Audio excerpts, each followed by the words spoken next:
your home for original reporting. I'm Jennifer Kuiper. Elon Musk loses his lawsuit against OpenAI and its top executives. A California jury has dismissed it based on a technicality. CBS's Jolene Kent. Essentially what happened here is Elon Musk filed this lawsuit back in 2024. The statute of limitations is 3 years, and the jury found unanimously that Elon waited too long to file this lawsuit. The case stemmed from a lawsuit Musk brought alleging that OpenAI CEO Sam Altman and OpenAI President Greg Brockman broke their promise to keep the company a nonprofit. An American doctor is among the newest cases in an Ebola outbreak in Congo. Deaths have surpassed 100 in 2 provinces and a few hundred suspected cases. CBS's Ramy Inocencio reports. Based on the numbers out now, both suspected and confirmed, health officials are warning that this outbreak could actually be much bigger than what's been reported so far, and that this was likely spreading for weeks or maybe even months undetected. The Trump administration has established a $1.7 billion fund to compensate the president's supporters who claim they were treated unfairly by the Justice Department during the Biden era. The fund was created in exchange for the president dropping his lawsuit against the IRS. Loyola Law professor Lori Levinson. Trump's representatives have claimed that nobody can challenge this fund. He used his own group to authorize it. But I do think that there will be a challenge to it. And in fact, there are already members of Congress who are preparing to challenge. A judge rules in the Luigi Mangione case that some of the evidence can be used. Mangione is accused of killing United Healthcare CEO Brian Thompson.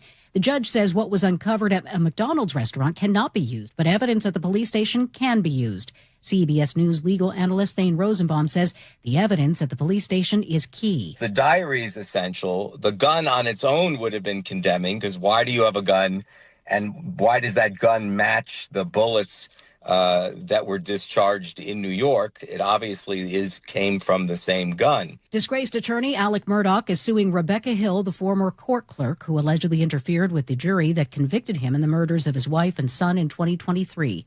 The civil rights lawsuit filed in South Carolina comes 4 days after the state's highest court overturned Murdaugh's double murder convictions and life sentence. James Griffin is Murdaugh's attorney. It has been adjudged as a matter of state law that she deprived Alec of his constitutional rights, deprived him of a right to a fair trial, and as a result, we've got to do it all over again. Stocks are down on Wall Street. This is CBS News. The stars shine brighter on CBS Mornings. This is a slam dunk. So cute. Gail came in singing for me today. On CBS Mornings. I move mountains for a...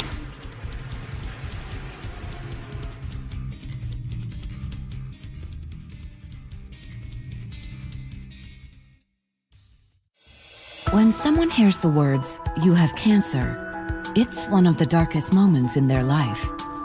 Light the Night brings light to the darkness of cancer by uniting survivors, patients, and supporters in the cause to end cancer.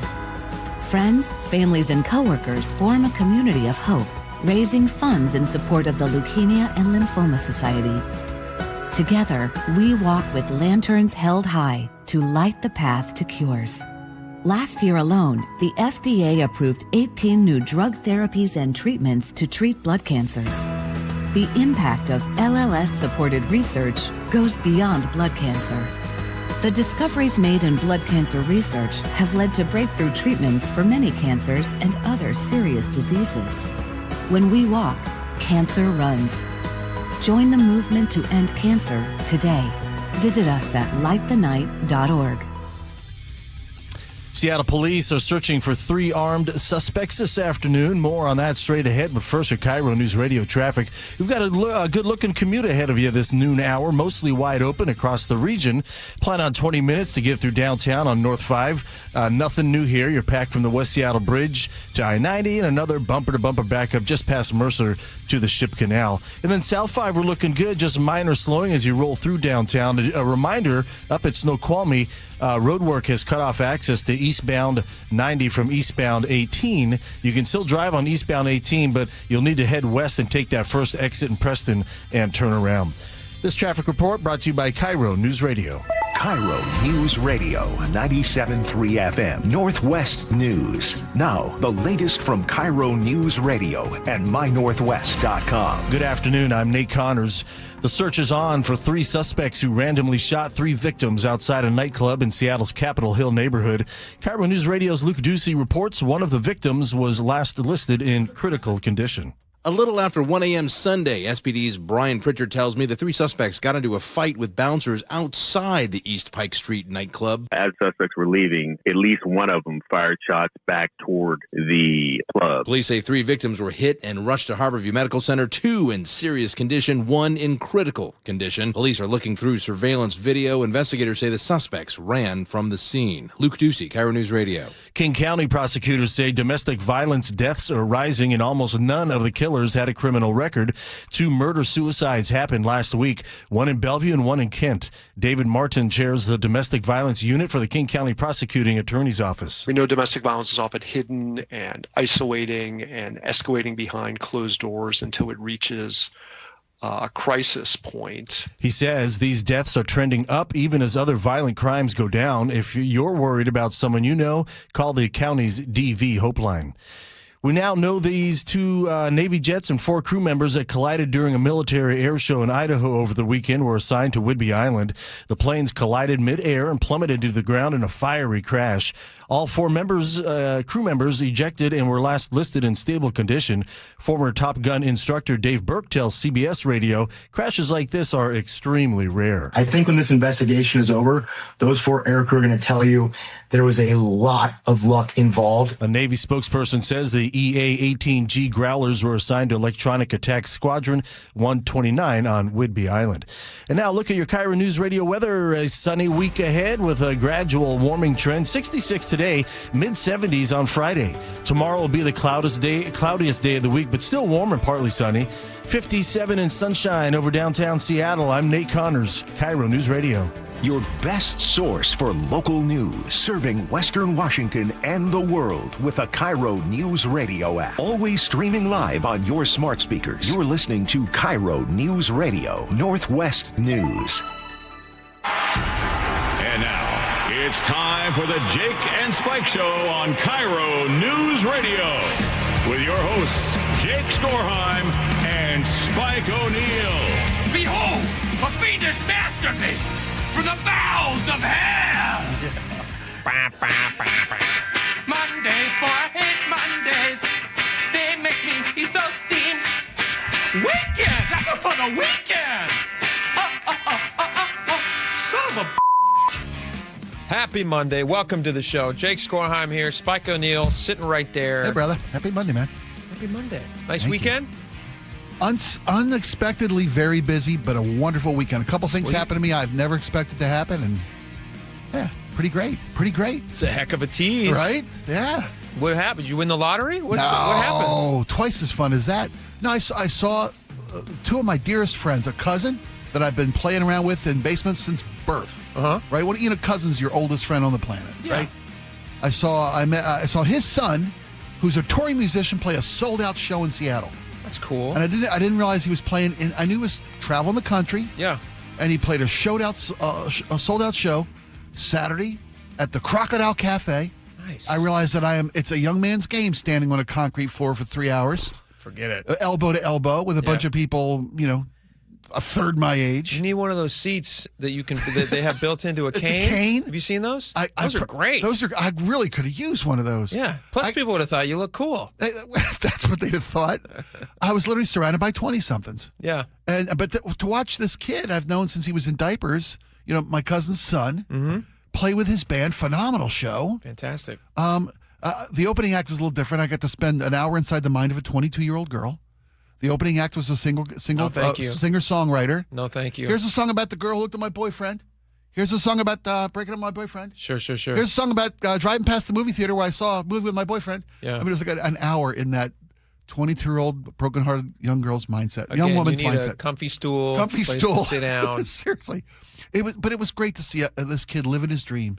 They're playing like Saturday in Seattle, Sunday in Portland, Tuesday, Wednesday at the Troubadour in L.A. Nice. I mean, this kid's got signed by a label. Sure. Out of nowhere, and I didn't expect to do that. Very awesome. Yeah. The other one was I watched another dear friend of mine, his son, is biking coast to coast. And when I say coast to coast, I mean he went to school from Maryland, went to school in Colorado, and they drove to Nia Bay and started their bicycle trip across the country at the northwesternmost tip of the continent. It's going to the whole United States? All the way down to Key West. Ugh. 2 months of bicycling. Why? Is it to raise money for a charity or something? That's what I asked. Where do I donate? I said. Is there a valuable reason, or is it just for the life experience? Life experience? You can't get that between here and Idaho? Takes you all the way to Florida? He's going to cross the entirety of the country. They're going to go across the Northwest, down through the midsection to the Gulf Coast, around the Gulf Coast. I guess all when the way down Forrest Gump ran it was kind of cool. Yeah. People got on board. Nice. My buddy is trailing him in an RV as support. Oh, so it's a family thing. All right, well, that makes sense. Yeah. It's a family road trip. A father and son. Yeah. Yeah, that's great. That's incredible. That's great. And I didn't get any, didn't have as much downtime as I planned, but it was very rewarding to see these young people living the best life. Sweet. Coast to coast, seeing the country. My wife went over to her mom's for all of Sunday. She's helping her clear out a bunch of stuff at her house. And family's great. Having families around is the greatest. It's nice to also have family far away, which is nice sometimes. But we didn't. But I couldn't take. My wife didn't want me and the boys there because it would have been crazy. And she's like, we're getting nothing done. Yes. You get nothing done. That's smart girl. Nothing. And so she said, you're going to have the boys all day from wake up to bedtime. Wow. And I said, that's great. Whatever, Father of the Year, other people's words. And so I have the kids all day. And it was phenomenal. We just did, dad stuff. We went and just ate junk food. We knocked ate out donuts. about 5 boxes of cereal for breakfast, right? Yeah, a quick breakfast. I even got him to church, just me and the 4 boys. Got him to church, got him back, did a bunch of stuff. And then even just I think my wife does this because she knows I'm going to try to prove that I can do it. Okay. And so while she's gone, we also got a bunch of stuff done that she had wanted done, but didn't think that I would get done. She didn't put it on a list, but she has mentioned these things in the past. I'm like, sure, you know what I'm going to do? sure. I'm going to knock this out just to show her, again, Father of the Year. And we had this kid, we had like a jungle, not a jungle gym, but like a play structure. Play structure. Yeah. Multiple stories, real big. You see them in Costco sometimes. They're like, they got ladders and slides and all that stuff. That's a tough put together. Well, it wasn't put together. It was a tear down. So once I got the baby down for his nap, me and the other boys went outside, and I got my Sawzall, and I just cut that thing to shreds. And I got it out, took it over to my parents' place, who have a big property. We burned it, had the big old burn pile. Wow. Phenomenal. Wow. So fun. Yeah, it was awesome. Nobody got hurt? No, everyone did great. Awesome job. Yeah, everyone did great. Nobody broke anything. And did you get nothing but praise and glory when she came home? She goes, oh, what a man. What a man I married. That's what she said. I'm surprised you got any sleep last night. Good for you. Look at the smile on that face, That's exactly people. what happened. Yeah, you can tell. That's exactly what happened. Yeah, it all played out exactly. We were both asleep by 9. Yes, exactly. But the boys came through unscathed? Everybody was Everything fine. got done? Everyone survived. Yeah. Yeah, absolutely. It's awesome. easy. I don't know what moms are always complaining about. It's easy taking care of kids all the time. You couldn't just let it lay there. I couldn't let it lay there. I had to jump in. All right. Speaking of craziness, did you see these? Can we talk about those 2 jets that crashed in Idaho for just a minute? Absolutely. So we were watching the video. Did we decide whether or not we were able to show this video? We couldn't find a good source. We did find a source. Okay. And Laura's back from her break. Laura's back from break. Welcome back. Hi. That means there's no more learning curve. Mike did a great job last week, but no more learning curve. We know how to do things now. We can get the stuff we need done to the YouTube channel. We can post stuff again, but at the Mountain Home Air Force Base in Western Idaho, which I've never been to, but it sounds very homey. At the Mountain Home Air Force Base, there was a collision of 2 Whidbey Island jets. Yeah. Which is wild because when you watch the footage, and we'll watch it here in just a second. So if you guys want to get on the YouTube page, you can. Get on YouTube, go to KIRO News Radio, 97.3 FM, and Jake and Spike are live right now. That's us. When you're watching these jets, did you see how they kind of lock up? They're doing something, and it almost looks like they locked up wheels, but they couldn't have locked up wheels. I don't know what. It's hard to tell from the video, but there's numerous videos of the accident itself. Yeah. Yeah, they got tangled. How does a jet get tangled? In midair? I mean, I can't. I've never seen anything like this. I've seen jets collide and pieces shear off, or far worse happens. When the Blue Angels are performing, I don't know if you've seen that documentary on Prime. I have. Just captivating. It's so great. And there's one scene in that. Do you know the scene I'm talking about? I do. When they're sitting in the conference room and they're all training to do the run and they're all like visualizing what it takes to fly these jets. Yes. It's just mesmerizing. Anyway, go watch the documentary if you haven't seen it. But what they highlight in and what is often talked about is when those planes are flying in that star pattern formation, whatever it's called the fleur-de-lis or whatever it is, that little quad thing, you know what I'm talking about? Yeah, they're all clustered together. Yeah. They're 18 inches apart. They're a foot and a half apart in these $100 million machines flying at whatever speed, and they're 18 inches apart. And these jets are doing something kind of, I mean, it's whatever they're doing, it's amazing. It is they're close. The best pilots in the world, in the most incredibly technical. I don't know if these guys are the best pilots. No offense. They are. But they got a lot. Well, yeah. No, I hear you. Maybe not these two. I wouldn't say maybe these, not this day. I wouldn't say these four guys. Yeah, okay. Or gals. I don't know who they were, but I these like four pilots who don't collide. I'm just saying. Yeah, normally when I want my pilots to an aerial at an air show, I would like them to land the planes in the plane. Sure. That's preferable. Intact. No taxpayer dollars blown up. Yes. Yeah. But I'm sure they're better than I am at piloting. I guarantee it. Absolutely. And maybe it was a I'm plane not on air. the same sky as other pilots when I am in charge. Exactly. But these guys lock up. Thank God everybody's able to eject. And in the video, let's watch this video for just a second with the listening audience if you guys are watching. So these things are flying. They do like kind of a over-under thing. And then here they are. They're locked up. And they're attempting to do a synchronized roll where they rolled a 360-degree roll. I mean, literally within a yard of each other. Yeah. And they get a little too close and they collide and connect and kind of get tangled as the two planes then crash and explode. They spin to the ground, literally connecting. It's like, you ever see those birds that get together and cluster together and spiral together down to the ground? Yeah. That's what these planes end up doing. There's debris falling from the jets as they've collided. As they collide and you see debris flying off and you see some explosions, small explosions in the plane themselves. This is not like a great analogy, but because everybody survived, I feel like I can make it. Okay. Do you ever see like when dragonflies are mating? Yes, exactly. It looks like that. One plane comes up behind the other one. The other one's like, I'm not so sure about this, but they're kind of an unwilling participant in the connection. Yes. Well, I don't know. I don't know what dragonflies mean. I don't want to assume that it's a horrible thing. There might be just like a kind of a cat and mouse game happening. Yeah, who knows the nature of They kind of like being chased. Right. But in this case, they just crash into the ground, which is not good. And then all these parachutes immediately come out, which is that must have been a massive relief for the audience. This is only the third time I've watched the video, and I said some small explosions took place as they were collided and connected and stuck together. Yeah. Those were the ejection charges. Yeah. Of all four crew members of the two planes. Yeah. And the fact that they all were able to, they collided and connected in such a way that allowed for the safe ejection of these four airmen. It's amazing. Pilots. Yeah. It's a miracle. It's nothing short of that. They survived. They all survived. In the hospital, recovering, all four. I saw serious condition for one of them still. Here's a witness who was on the scene. His name is Mark. He's a former Air Force pilot describing the crash. It's kind of crazy. I'll get my audio going up here. Sorry, folks. It's a Monday. About halfway through that demonstration, the announcer goes, "Okay, folks, we're stopping the air show. We have 4 parachutes. All of the air crew are out." All right. And of course, everybody went, "Wait, what? What?" You know, some people didn't even hear the announcement. But looking to the northwest, you could see the fireball and the smoke and everything. All right. So it had just happened. All right. Again, this is Mark Hassar. He's a former Air Force pilot. He did witness the crash. And he was saying that weather might have been a factor. These 2 air crews have been flying this demonstration a lot, and they're very experienced. It is very, very windy here today. There is a lot of dust flying around.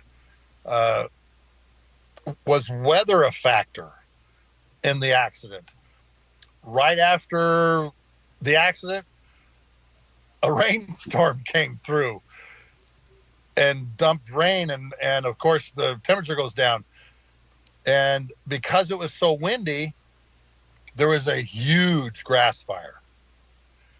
And driving off the base today, Christian, you could see the amount of burned grass that was a byproduct of this particular accident.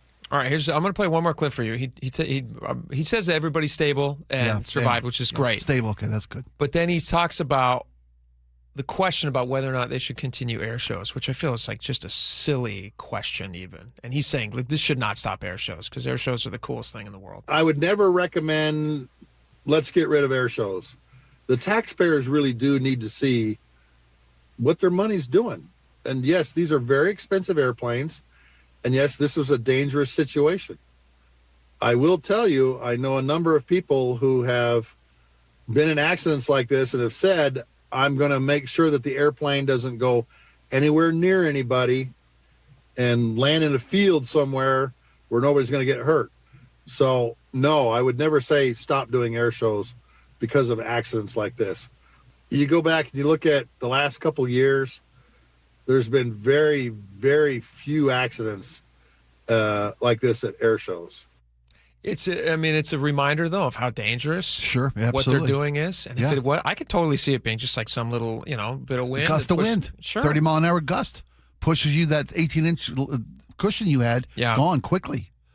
The fatalities in air shows have dropped by to a quarter.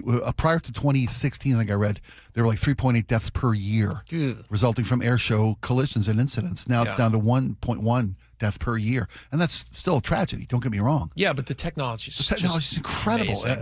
And they have about 200 air shows a year, they say, roughly across the country at various events and airfields, shows. What's your favorite air show that you've ever been to? I flew in a Blue Angel.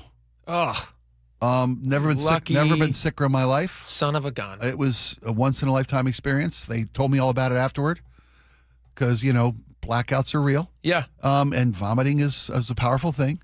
And the two-day recovery was painful, but I wouldn't have traded for the memory for anything. Did you feel when you were taking off in the Blue Angel, like, what did it, most everybody listening has flown on a commercial jet. Yeah. We all know that feeling. And even that feeling's a little bit like, there's something happening here. This is not a bus. But when you're on those are F-18s? I think they were, I believe so. This was almost 20 years ago. Maybe an F-16. Maybe even more than 20 years ago. No, almost 30 years ago. Yeah. Fast jet. Oh, nothing what like. What is that like? It's more like a roller coaster than it is a plane. For that kind of force that literally drives you through your seat. Oh, literally through your seat and G-forces in a ascent that we went to and a roll that we did in a big barrel or circular. You felt confident though. You felt like these guys are the best in the world. I was safe. Yeah. My bowel evacuation, I guess, is the safest way from my greatest fear. Oh yeah, sure. Was that I knew he could handle the plane. Could I handle my guts? Sure. Was my greatest fear. That'd be embarrassing, wouldn't it? You get out of the plane at the end and you got and they got to cancel the rest of the day's media rides because we got to hose out old number 5 needs a quick rinse through. I wanted no part of that. And it took me literally 6 hours of recovery on a couch before down you at Boeing Field. Were you spinning? Oh yeah. Oh, I mean, unable to stand afterward. Really? I'm not I don't ride back seats of cars. Yeah. What made me think I could survive the rear seat in a Blue Angel? What was I, thinking? Yeah. Clean that up a little bit. But it's the skill level. The show on Netflix that you mentioned is worth seeing. It's unbelievable. Doesn't do it a minute's worth of justice. What these pilots are capable of doing, and they're not just the Blue Angels; they're the best of the best of the best. And we made jokes about this in the beginning, right? These were maybe the best two pilots. Pilots. These are still the best pilots in the world. They're still I'd say they're still very, very good. I won't say they're the absolute best because these were the Thunderbirds, very, very good. The crew that was at this particular air show, if I'm not mistaken. I know that the Thunderbirds were mentioned. I was trying to figure that out. Are these the Thunderbirds, or did the Thunderbirds just perform at this show as well? This particular show? Yeah, This is the first time there's been, by the way, at this particular show over in Idaho. First time there's been a show there since 2018. Because these are Navy jets and Thunderbirds Air Force, right? I'm not sure. I think the Thunderbirds Air Force. Or Air Force jets? Yeah. So you might be right. I would guess that these are just the Growlers, the Navy Growlers. But there was a fatality at this particular air show back in 2018. Oh, really? Including a glider pilot. And this was the first show returning to that particular airfield since the last fatality. And again, luckily, all 4 of the pilots that were safely ejected from these 2 Growler collision are all in stable condition. Yeah. They'll end up being complete recoveries. That's amazing. I'm with you. Keep doing air shows. Keep the air shows. Air shows are so much fun, and they're just the best thing in the world. I love them. It's a matter of not just showing the public what they're capable of doing, what your money's being spent on. It's a source of pride and inspiration. America, especially in this 250th year anniversary. Over the weekend, by the way, I had one of my kids at a football game. Middle of the game, this eagle flies over. Yeah. I just looked up and I was just like, oh, America, Right? this is the best. And all the kids looked up and they went, it's an eagle. It's gonna be a fun summer. Oh, it's going to be the Fun best. birthday summer. It's going to be the best. Send me Quincy. Tell me. All right, Spike, do you want to tease what's coming up next? You want to give them a little taste of the Bothell stuff going on in Bothell? Little tease? Yes, I As he will. looks? Okay, yes, I will. No, thank you. The SRO story we brought you last week of Bothell, the North Shore School District. Voting to Bothell eliminate High the School. only SRO of the resource officer in the district. Parents aren't having it. A petition's been circulated, 3,600 signatures, and a walkout this morning by Bothell High School students saying the school board's not listening. We'll tell you more about it. What's coming up? Stick around. Choke Points with Chris Sullivan. Presented by Carter Subaru. Apparently $15 isn't enough to get the results that the state wants. Your drive to work could be getting a little more expensive, especially if you use the Good to Go system. Toll rates could increase on 167 and 405. I'll have the details on Seattle's Morning News on Tuesday morning. Get all of Sully's Choke Points at mynorthwest.com and the KIRO Newsradio app. Progressive knows you think the grass is always greener, like maybe you ride a motorcycle. But today, it's raining. So you wish you had an RV, but if you did, you'd have to listen to some guy parked next to it at a campsite plays acoustic guitar. Now, before you start wishing you had a boat, remember, your brother-in-law would invite himself every weekend. Permission to come aboard, Captain? But one thing that is greener is the money you could save when you bundle your RV, boat, or motorcycle with your home or auto with Progressive.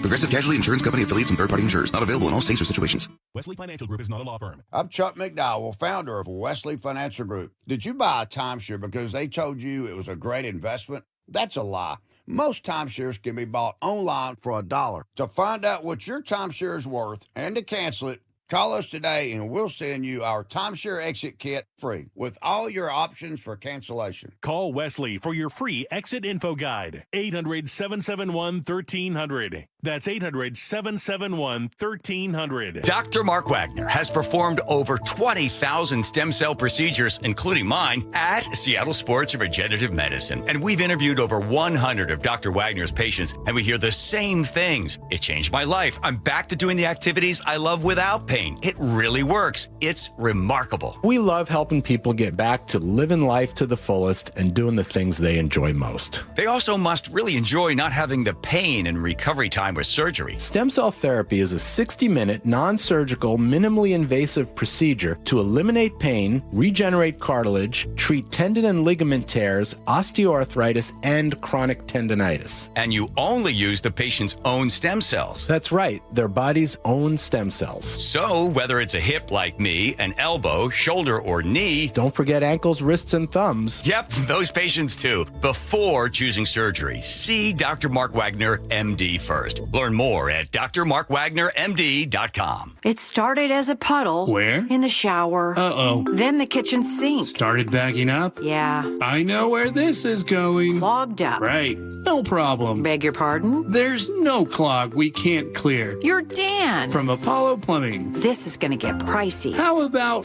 $83? To clear my drain? Apollo Plumbing clears main drains every day. For $83? 83 or it's free. What's the catch? No catch. We'll even do a camera inspection. Why's that? It's the best way to find the cause of your clog. And it's included? No extra charge. Truth is, we hate clogs. I don't love them. Seen them all. Ew. I promise. There's no clog Apollo can't clear. Guaranteed. 83 or free. Goodbye, slow drains. All it takes is an accessible clean out. And Apollo gets my drains draining again. You call, we come, it's fixed. My heroes. Just doing our job. Thank you, Apollo Plumbing. ApolloPlumbing.com. When you're hiring, have you ever felt like you're missing out on meeting truly great candidates for your roles?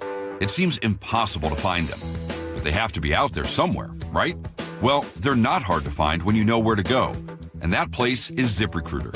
And right now, you can try ZipRecruiter for free at ZipRecruiter.com/radio. ZipRecruiter helps 10 million people with their job search every day. And because these people are actively looking for jobs just like yours, it's easy to find the right person right away. In fact, 4 out of 5 employers who post on ZipRecruiter get a quality candidate within the first day. But if you're not using ZipRecruiter, you're missing out. So see what it's like when the impossible is easy. When you go to ZipRecruiter.com/radio right now to try ZipRecruiter for free. Once again, that's ZipRecruiter.com/radio. ZipRecruiter.com/radio. Never miss out on great candidates with ZipRecruiter. If you have unfiled taxes or are in debt to the IRS, this is important news. Did you know the IRS has programs specifically designed to help people struggling with tax debt? Powerful tax assistance programs that can save you thousands if you qualify. No one knows these programs better than the experts at Optima Tax Relief, America's most trusted tax resolution firm, A-rated by the Better Business Bureau. Their award-winning tax attorneys and licensed professionals have resolved over $3 billion of tax debt for their clients. One call to Optima can start the process, helping to put an end to your worries about wage garnishment, asset seizure, and other aggressive IRS actions. Find the best options to solve your tax problems. Call the experts at Optima Tax Relief today for a free consultation. Call 800-343-6460. 800-343-6460. 800-343-6460. Optima Tax Relief. Some restrictions apply. For complete details, please visit OptimaTaxRelief.com. Looking for the best deal on a new home? Discover the D.R. Horton Home of the Week. With new home communities from Lacey to Stanwood, D.R. Horton has the right home for the best value. Visit drhorton.com. D.R. Horton, America's builder, an equal housing opportunity builder. KIRO News Radio, 97.3 FM, Northwest News. Now, the latest from KIRO News Radio and mynorthwest.com. Good afternoon. I'm Nate Connors. The attorney for the Covington man accused of throwing a rock at a Hawaiian monk seal says it was a mistake. Miles Briner tells Hawaii News Now Igor Litvinchuk meant to scare the animal away from turtles and didn't realize monk seals are protected. He assumed that when he saw the seal, the monk seal, pushing the turtles off of the rocks, that he was just doing something good by scaring it away. He says his client is apologetic and devastated that people would think he was trying to hurt the seal. Litvinchuk is due in court in Honolulu May 27th. For the first time ever, the Everett Silvertips are Western Hockey League champions. Fans welcomed them back to town at Everett High School Saturday after they clinched the title in Prince Albert Friday night in a 7-2 blowout over the Prince Albert Raiders in Game 5 of the championship series. Florida Panthers prospect Shea Bush led the team with a hat trick in the final game, while the Silvertips are consistently in the playoffs and made it to the finals twice before. This is the first time they've won the title in their 23-year history. Well, get ready to pay more at the pump this week. Gas Buddy's Patrick DeHaan says gas prices are heading up ahead of Memorial Day. Seattle's average is about $5.90 a gallon right now, down a nickel from last week. Usually gas prices slowly decline over the course of the summer as that supply builds up. But this year, obviously with the Strait of Hormuz situation, we may continue to see prices advancing in the weeks ahead as long as the strait is closed. It has been closed for 78 days now, and tensions with Iran are escalating. DeHaan says despite higher costs, most Americans won't cancel their holiday travel plans, but demand could drop off in June if prices keep climbing. 14 cars were left with shattered windows at an apartment complex near Pacific Lutheran University in Parkland early Saturday morning, and many of the victims are students. KIRO News Radio's James Lynch reports it was all caught on camera. In the video, a white sedan can be seen pulling into the Garfield Station apartments around 3 a.m. 4 people get out, 2 acting as lookouts, while the other 2 smashed windows and rifled through cars. Here's Pierce County Deputy Carly Capetto. They're causing significant amount of damage to people's vehicles, and it needs to stop. You can see the video at mynorthwest.com. If you recognize the suspects or their vehicle, call 911. James Lynch, KIRO News Radio. Well, we're seeing mixed numbers on Wall Street this afternoon. The Dow up 35, S&P 500 down nearly 30, and NASDAQ down 230. And now your KIRO News Radio traffic. 20 minutes to get you through downtown on North 5. Your typical afternoon backups between the West Seattle Bridge and Ship Canal Bridge. South 5 just slows a bit as you head through the heart of downtown. And a reminder, we've got road work up at Snoqualmie, which has cut off access to eastbound 90 from eastbound 18. You can still drive on eastbound 18. Passenger cars, you can probably continue up Snoqualmie Parkway and then turn around up the hill. But big rigs, you'll need to head west on I-90 and take that first exit in Preston and turn around. Right now, the backups are minimal. All right, check on your weather. Plenty of sun this week with a gradual warming trend. 66 this afternoon, pushing mid-70s on Friday. 59 and sunny in downtown Seattle. I'm Nate Connors, KIRO News Radio. Your best source for local news. You're listening to KIRO News Radio, Northwest News.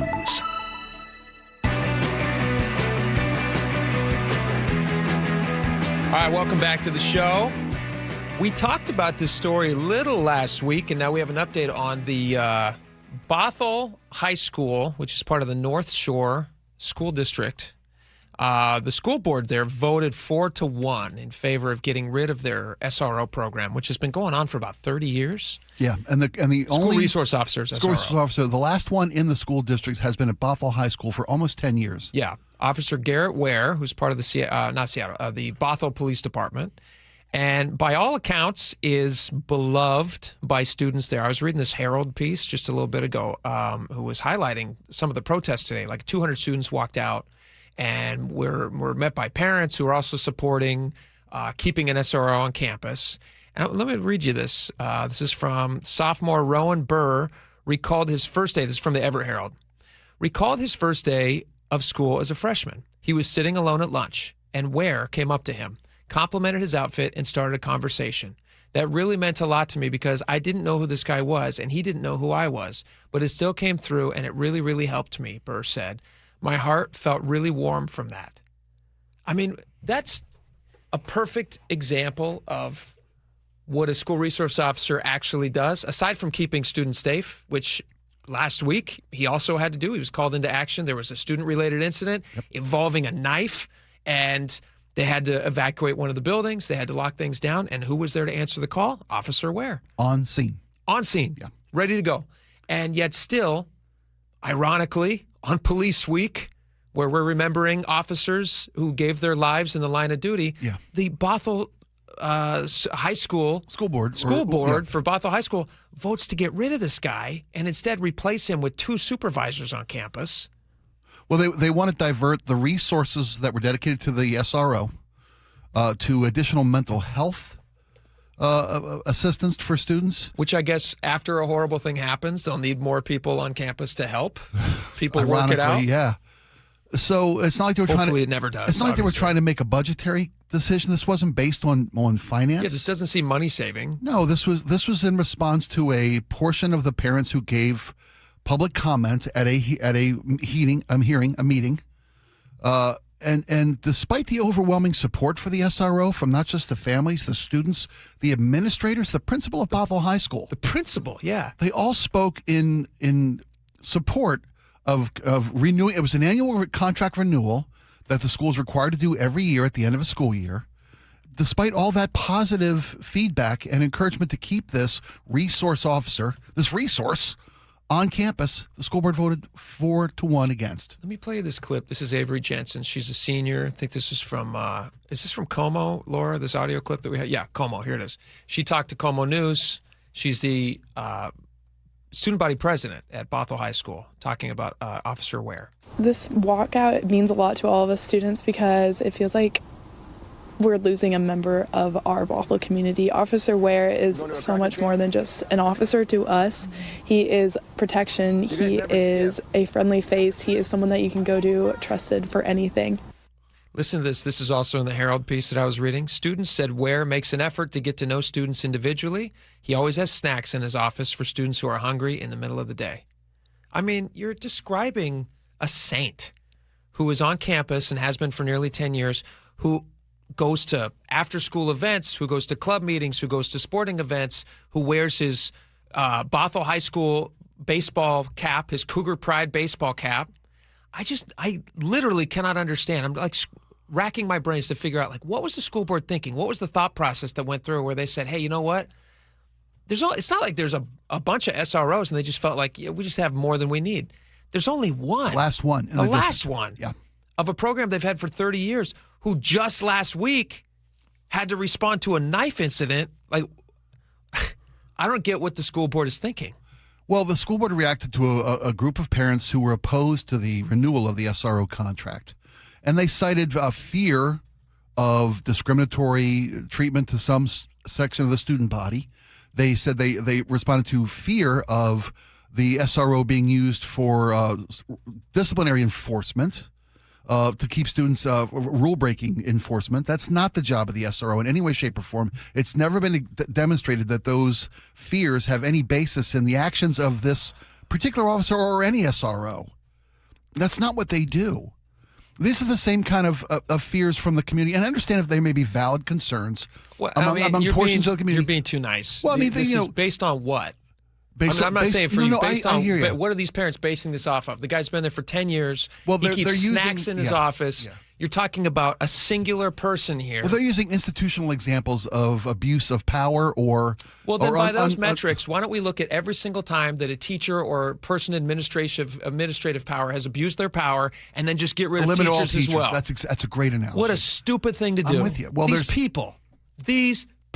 Well, the good news here is that the students organized a walkout to show their support. Not only that, they gathered 3,600 signatures on a petition to ask the school board to reverse their decision. They won't. To eliminate. Well, according to Washington state law, this is a nice piece. Washington state law, any person aggrieved by a decision or order of a school board has 30 days to file a formal appeal with the county's superior court. Mm-hmm. And that's what these students are pursuing now, other options they have to get the school board to look at and possibly reverse their decision. Here's the problem with that. The school board has gone down a road that they themselves cannot return from because they've turned this into a political issue. There was no complaints against. It's not like there was a complaint against this guy and they said, hey, we have valid concerns about this specific individual. Right. They instead gave in to the fear tactics you were describing, right, which could be applied to literally any police officer in the world. Sure. These sound like anti-cop people, not just anti-SRO people, anti-cop people. Even go ahead, I'm sorry. So I was going to say, they have now started down a road that if they back up from, which would be smart and it would be common sense to say, hey, you know what, like clearly we're turning the wrong person into the villain. We should not be doing that. This is a guy who protects students just last week from a knife incident and kept people safe. Instead, they're now in a political situation where if they reverse their decision, they're going to have that group who was screaming about cops targeting students on their, right on their backs. Well, if they don't reverse their decision, they're going to have the vast majority of students and families and faculty on their backs. So, I mean, maybe the school board, and if the state superior court steps in and dictates to the school board to revisit this situation, I think it gives them cover to reverse their decision. It's clearly a bad decision. I mean, the communities that are opposed to SROs cite the distrust between a certain element of the local community and law enforcement. These are perfect opportunities to dispel those myths, those misconceptions. It's the same thing with Seattle School District, who voted to not try the pilot program in Garfield, where you literally have the students, you have all the same elements, students, administrative, all the people, parents saying, please do this again. But then the school board, who must just be ideologically captured, that they're willing to just say, hey, you know what? We're going to go with you guys that cops are not good for students. The squeaky wheel, to pardon that's the loudest voices in the room are the ones shouting down the need for Seattle police on campus or SROs on campus. No, I would have thought that. There's something else happening. I would have thought that because I cannot imagine that there was more there's 200 students walking out today. Yeah. And there's a bunch of parents also jumping in, and you have the principal, and you have the administrators. I can't believe that the opposition to an SRO on campus is more than that. Oh, I don't think that. I think it's just louder. I don't think they're louder. That's what I'm saying. They're just the school board's looking one direction. They're so afraid of this group that they're just making the wrong decision. Now, what I hope happens if the school board doesn't reverse and say, hey, mea culpa, we made a huge mistake, is they're obviously going to get voted out, and they should. Yeah. If you're not keeping the students safe, you're going to put advisors, mental health advisors. Yeah. Come on. All right, we got a lot more coming up. Let's get happy when we come back. Can we get happy for a second? About the newest Mariners? This is my favorite thing to watch. Yeah. These videos are phenomenal. Yeah. A young man finding out that his dreams are coming true. We have it on video. We can play it for you. It's going to be a lot of fun. Perfect. Stick around. We'll be right back. Progressive knows you think the grass is always greener. Like maybe you ride a motorcycle. But today, it's raining. So you wish you had an RV. But if you did, you'd have to listen to some guy parked next to it at a campsite plays acoustic guitar. Now, before you start wishing you had a boat, remember, your brother-in-law would invite himself every weekend. Permission to come aboard, Captain? But one thing that is greener is the money you could save when you bundle your RV, boat, or motorcycle with your home or auto with Progressive. Progressive Casualty Insurance Company affiliates and third-party insurers. Not available in all states or situations.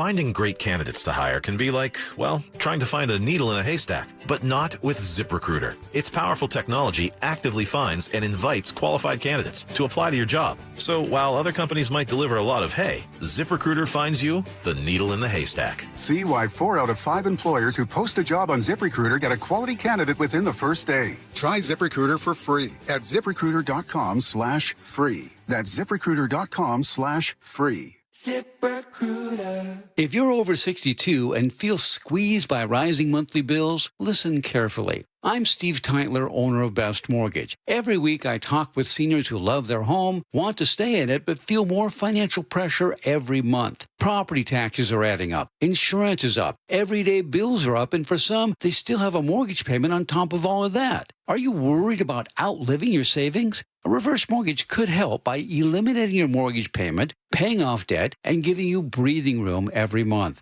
Now, let me be clear, it's not right for everyone. But for the right person, it can be a powerful tool. When you call Best Mortgage for a free consultation, you'll talk directly with me. I'll explain your options and tell you honestly if it makes sense for your situation. If you're 62 or older and want straight answers about staying in your home with less financial stress, call me today, 425-649-6000. Best Mortgage. Honest advice you can trust. 425-649-6000. Guys, tired all the time? Gaining weight? Low drive? These aren't just signs of aging. They could be low testosterone or other underlying issues. This June for Men's Health Month, Revive Men's Health in Washington is helping men take control of their health with a free, comprehensive wellness panel. A $400 value included when starting treatment. Your panel checks key health markers, including testosterone, blood sugar, cholesterol, kidneys, liver, and thyroid, so you can finally understand what your body's been trying to tell you. Since 2011, over 120,000 men have trusted Revive to get real results. More energy, better sleep, improved mood, and confidence that shows. If something feels off, don't wait. Get answers, get a plan, and start feeling better. This offer ends June 30th. Schedule your free, comprehensive wellness panel today. Call 206-529-1111. That's 206-529-1111 or visit ReviveMen'sHealth.com. Free consultations, no fee guarantees, 5-star reviews. J.P. Pendergast with Pendergast Law explains the importance of going beyond these familiar offerings. Accident victims want an attorney, Tom, that satisfies their needs. Someone who handles those needs with the highest degree of care. Pendergast Law offers the no-fee guarantees and free consultations, but these only scratch the surface. Okay, explain more. We make sure that every member of our team is genuinely passionate about helping others. Customer service and communication are our top priority. It's how we take care of our clients so they always feel one step ahead of the insurance companies. Our strong reputation for high standards provides comfort and confidence when it's needed most. Pendergast Law offers the free consultations, the no-fee guarantees, and of course, they are 5-star rated. But what really makes them different is their genuine passion for helping others. I can't recommend them enough. If you or a loved one has been injured in a car accident, call Pendergast Law. We can help. That's PendergastLaw.com. If you have unfiled taxes or are in debt to the IRS, this is important news. Did you know the IRS has programs specifically designed to help people struggling with tax debt? Powerful tax assistance programs that can save you thousands if you qualify. No one knows these programs better than the experts at Optima Tax Relief, America's most trusted tax resolution firm, A-rated by the Better Business Bureau. Their award-winning tax attorneys and licensed professionals have resolved over $3 billion of tax debt for their clients. One call to Optima can start the process, helping to put an end to your worries about wage garnishment, asset seizure, and other aggressive IRS actions. Find the best options to solve your tax problems. Call the experts at Optima Tax Relief today for a free consultation. Call 800-343-6460. 800-343-6460. 800-343-6460. Optima Tax Relief. Some restrictions apply. For complete details, please visit OptimaTaxRelief.com. Ready to get rid of that old car? Donate it today at carsforkids.org. Your car can be picked up as soon as tomorrow. Call 1-877-CARS4KIDS to donate your car today. That's Cars with a K. All right, welcome back to the show. One of the algorithms that has chased me down, I'm happy to be caught by online, is anytime I see in baseball, they have all these videos now. They've realized that people love these, of minor league managers letting ball players know that they're being called up. You're going to the show. You're going to the show. Right? Pack your bags, kid. And the Mariners had a new prospect. He just recently started playing for the Mariners. His first outing didn't go so great. The Mariners lost, but whatever. Colt Emerson, who I didn't realize was the number 6 prospect in all of Major League Baseball. Did you know this about him? He's highly touted. I remember in March he signed a $98 million deal, 8-year extension to his minor league contract. It's pretty good. The largest ever paid to a kid who never played a game in the majors. Pretty good dough. So they think a lot of this kid. Yeah. So he finds out. Here's the audio that we have. We're going to play this for you. This is his manager for the Tacoma Rainiers calling him into his office and saying like, "Hey, you got to hit the road. Get up I-5 because you got a game to get to." Listen to this. And then you can't see it because it's a video, but his reaction is like, "What? Like right now? Seriously?" It's so great. Oh, you want me to sit down? You don't need to sit. He says, "You want me to sit down?" He says, "You don't need to sit down." You gotta get moving. You want to sit down. All right. You got to get moving. You got to go to Seattle. Sorry, the audio quality is not perfect. Serious? You need to pack your stuff up and just drive. Just beat it. Okay. Just get straight to the field, straight to the field. Just straight. Okay, I got a game. You got a game. Sweet. All right. Awesome. Thank you so much. Seriously, appreciate you guys. Appreciate the help. All the ice. Everybody gets hugs. Everybody's happy, and then he's got to get up to T-Mobile. Yeah, that's play a game. That's the beauty of being to the minor league down in Tacoma. Yeah, you don't have to fly in from Wisconsin. He's available today. Do you remember the movie? One of my favorite movies, and it's on the list of. We should talk about movies that like you show your kids and when you show them to them. We've talked about this a little bit before, but it feels like we could do it again soon. One of the movies that's on my list of things to show my kids is The Rookie, which I have now with Dennis Quaid. Dennis Quaid, yeah. What a phenomenal, because it's a true story. I mean, like such a crazy story. High school baseball coach. Yes. Who used to have a little bit of an arm. He had something back in the day, and then it didn't work out. Now he's just teaching history or teaching science class, coaching baseball in Odessa, Texas. Yep. The Owls. The Owls. Yeah. That's right. Yeah. And he starts throwing to his team, trying to get him motivated to play. Yep. And he's still got kind of an arm on him, and his team of players is like, "Hey, you're actually throwing some heat." He wants to know how good he's doing, so he goes to the side of the road, a speed trap. Yep. And starts throwing at the miles per hour sign. Do you think that was real, or was that just movie That's invention? drama. It's just drama. But it was good. But that you're going to this show call. Yes. I mean, it's the stuff of movie. It's the stuff of Hollywood legend. It's a movie. Yeah. It's like a movie. And watching it happen in real life. The manager tells you, what's the first thing the kid does? Calls his folks. Yeah. Right? Well, this is him talking about, this is him, he's been interviewed right after his first game with the Mariners. Pretty cool. This is a very special day for me, and a special day for my family, a special day for everybody who's been along with me, you know. So I wanted to soak in as much as possible and really like take it in, and you know, this is the first of many days. So I'm just happy to be here, happy to be a part of this team, you know. The guys coming into the clubhouse, the guys are great to me. And, you know, this is a really special group here, and I'm just happy to be a part of it. I can't even say enough about my parents, the amount they sacrifice. Like my parents would split up. My brother played travel ball, I played travel ball. So my mom would go with my brother. He would go Indiana, and my dad would drive me down 8 hours to Georgia. Like that was like a normal thing. Right? So, like, gosh, I mean, without that, like, I'm not here. I'm gonna be honest, I'm not here at all. Isn't that amazing? Can you imagine his parents? I mean, you see, really talented players are identified very, very early, and you can kind of tell. Like, I played baseball with a couple of guys that ended up going pro. And when I was playing on them with, like, pony baseball teams, when we were, like, 11, 12 years old, you could, like, everybody was like, watch this kid. This guy's got He'll it. be in the pros. Yeah. And then that specific one was in the pros for years. And you can kind of tell. But still, as parents, you're making these Herculean efforts to get your kids to all these places. Driving 8 hours is crazy. Oh, yeah. My cousin's son is pitching down in the Carolinas for, I think it's Coastal, who he's playing for. And he lives in D.C. No, just kidding. No, they live in Maryland. Oh, they do? Oh, yeah. I mean, but they were 8-hour, 10-hour, 12-hour road tripping for tournaments his entire life. And their daughter's a swimmer, a junior, like a Olympic caliber, like a quarter second off Olympic qualification swimmer. What's in the blood of that family? Good Her golly. husband's like 6'4". Oh, he's an athlete. He's a man. Yeah. He's a man among men. He's a man. Yeah. That's fantastic. He's got a little more barreled in his later years. Sure. But Well, he's that's fine. yeah, of course. Yes, you're supposed to. It's a reward. Yeah. But it's the dedication the parents give to these kids and their dreams and chasing their dreams. So cool. And how cool that he took that moment to acknowledge his parents. I mean, there are guys who maybe would miss that opportunity, and the fact that he took it, good for him. Yeah. You just want to root for these You guys. do. I'm so excited for Colt Emerson. Go And get him, buddy. Salk was pretty happy with his first at bat. He hit a nice ball, got caught in right field, but made nice contact. Sure. He was 0 for 2 with a walk, scored a run. The main thing, contact. His major league debut, and everybody in the club feels he's ready for this. He's ready for the moment. He's got some. He's a good fielder too. If you watch his videos. Yeah, You'll pay a guy $95 million without ever playing a game at the major league level. They know what they got. They know what they're doing.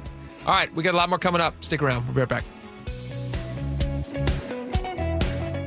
The John Curley Show. I have a 1941 Dodge at the front of the house. And there's a nest in there. Wasps. Big nest. Weekdays 3 to 7. I got 2 cans of wasp spray. I put them both on the seat, and I get a .22 rifle. Poof! Giant, cloud of fire and poison, which it did work. That seemed like something that Matt Damon, what's those movies he was in? Born Identity, a Born Identity thing. Watch The John Curley Show live on YouTube. Summer's supposed to be fun. When the kids are home all day, the groceries, they add up fast. G. Scott here with a quick heads up from Safeway. There's a program called Sunbucks that gives qualifying families $120 per child for summer groceries. Some families are signed up automatically and will get a card in the mail. Others need to apply. Take a minute to check. It could really help put food on the table for your family. Head to freesummermeals.org to find out more. That's freesummermeals.org. Under these arches, opposing teams are put to the test. Can they hear themselves over the boom of the 12s? Can they withstand the Seattle elements? Can they compete against us? Touchdown!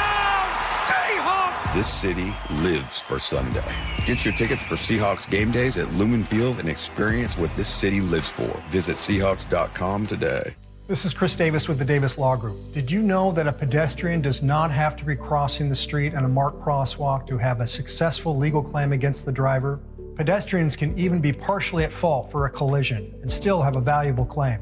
Call us today for a free consultation or get my free book on pedestrian accident law at WashingtonAccidentBooks.com. That's Davis Law Group, better service and even better results.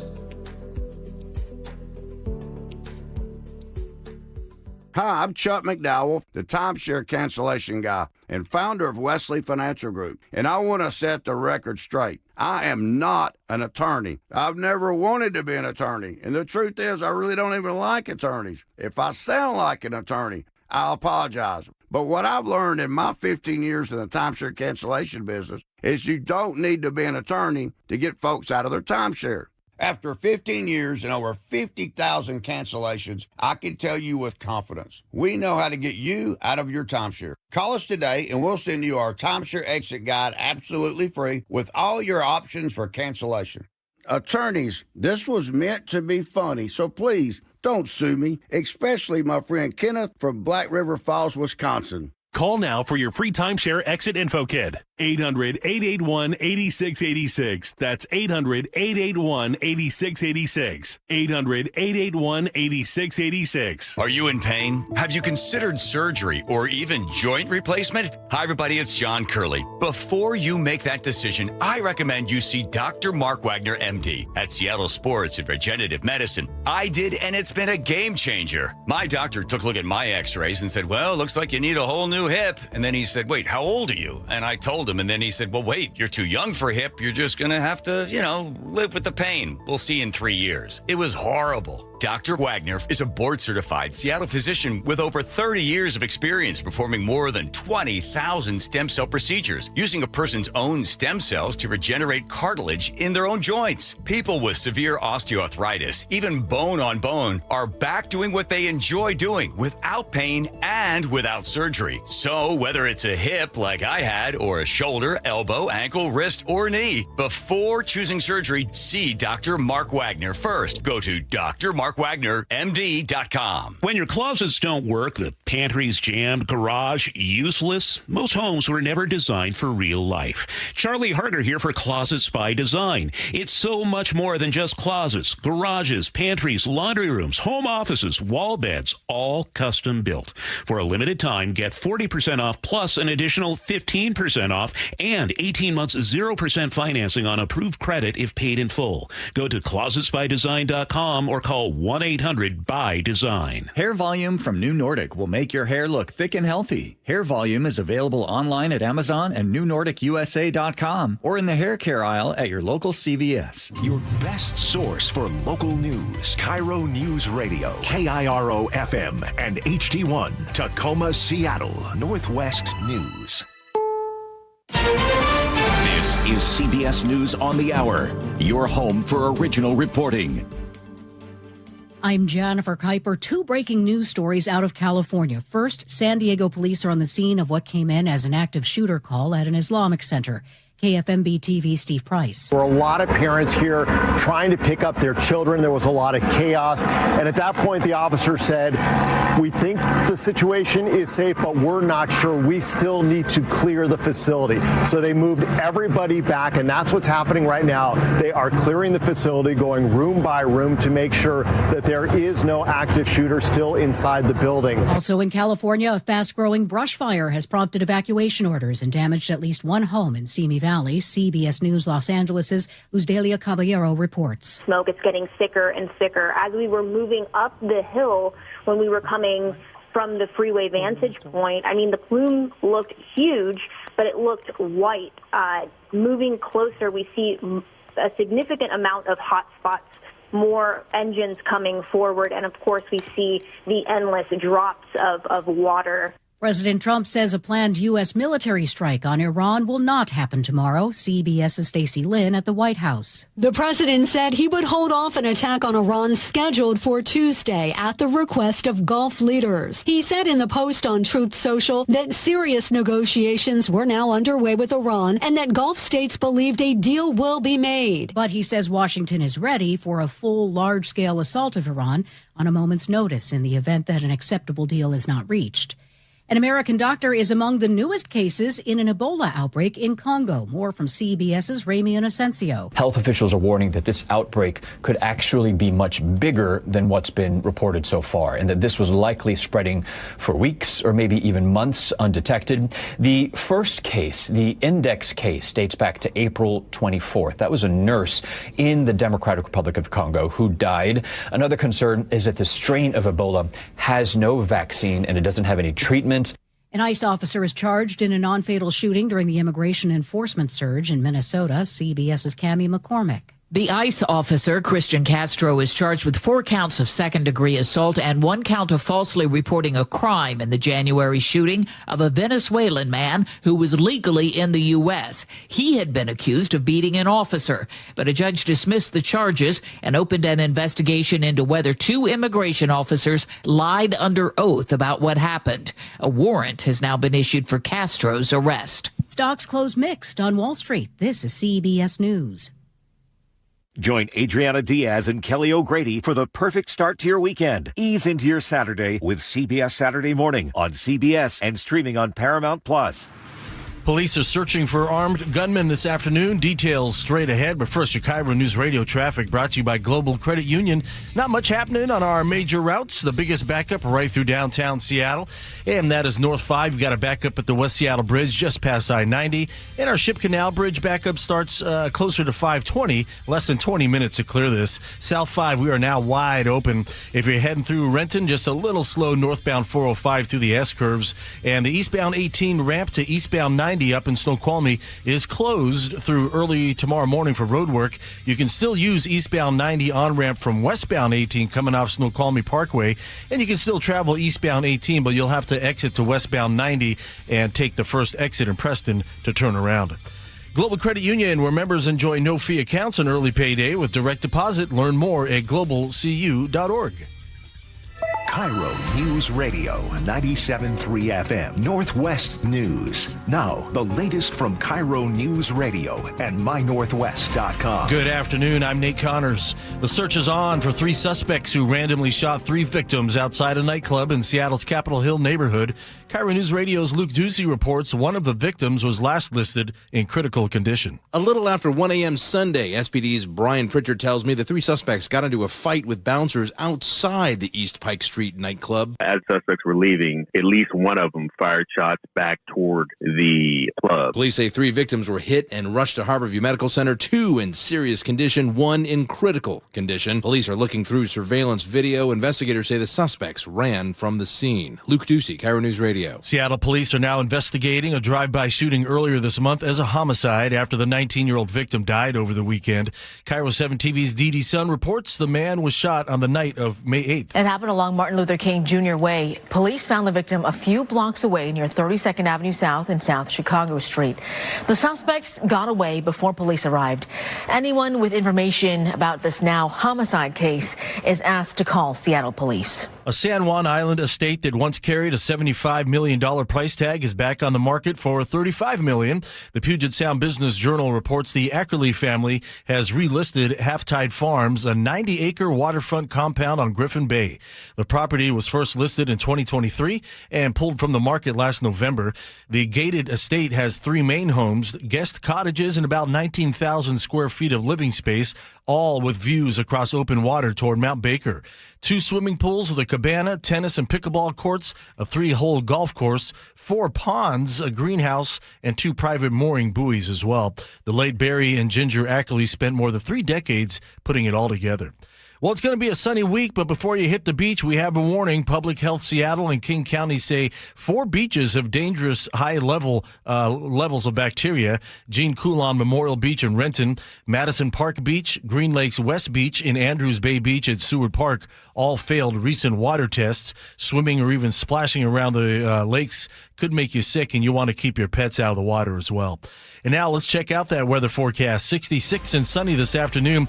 Tuesday brings in a little more clouds, maybe an isolated shower. Partly sunny by the afternoon at 65. And then Wednesday, we start to ramp up the temps, low 70s, and sunny through Friday. Sunny at 62 right now in downtown Seattle. I'm Nate Connors, KIRO News Radio.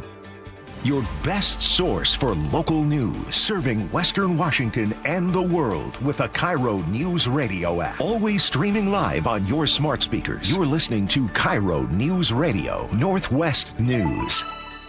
And now, it's time for the Jake and Spike Show on KIRO News Radio.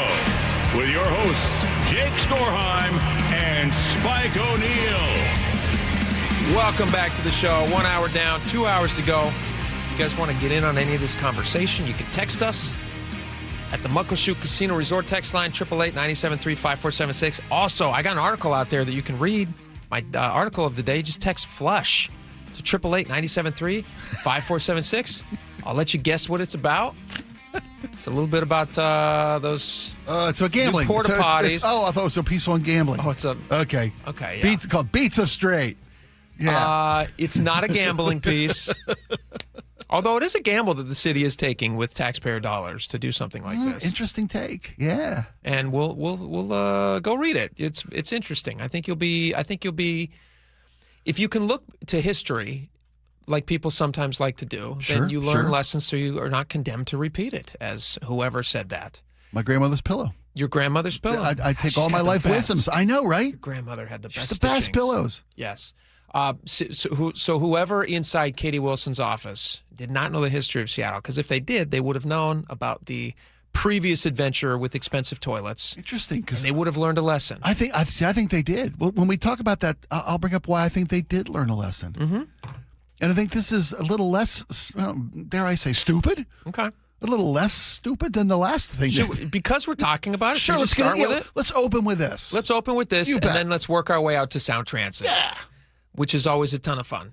All right, so here's the details. City of Seattle, they're going to spend $465,000. It's a one-year pilot program for 4 portable toilets. Public use portable toilets downtown. From Throne Labs. Yep. It's $116,000 per toilet per year.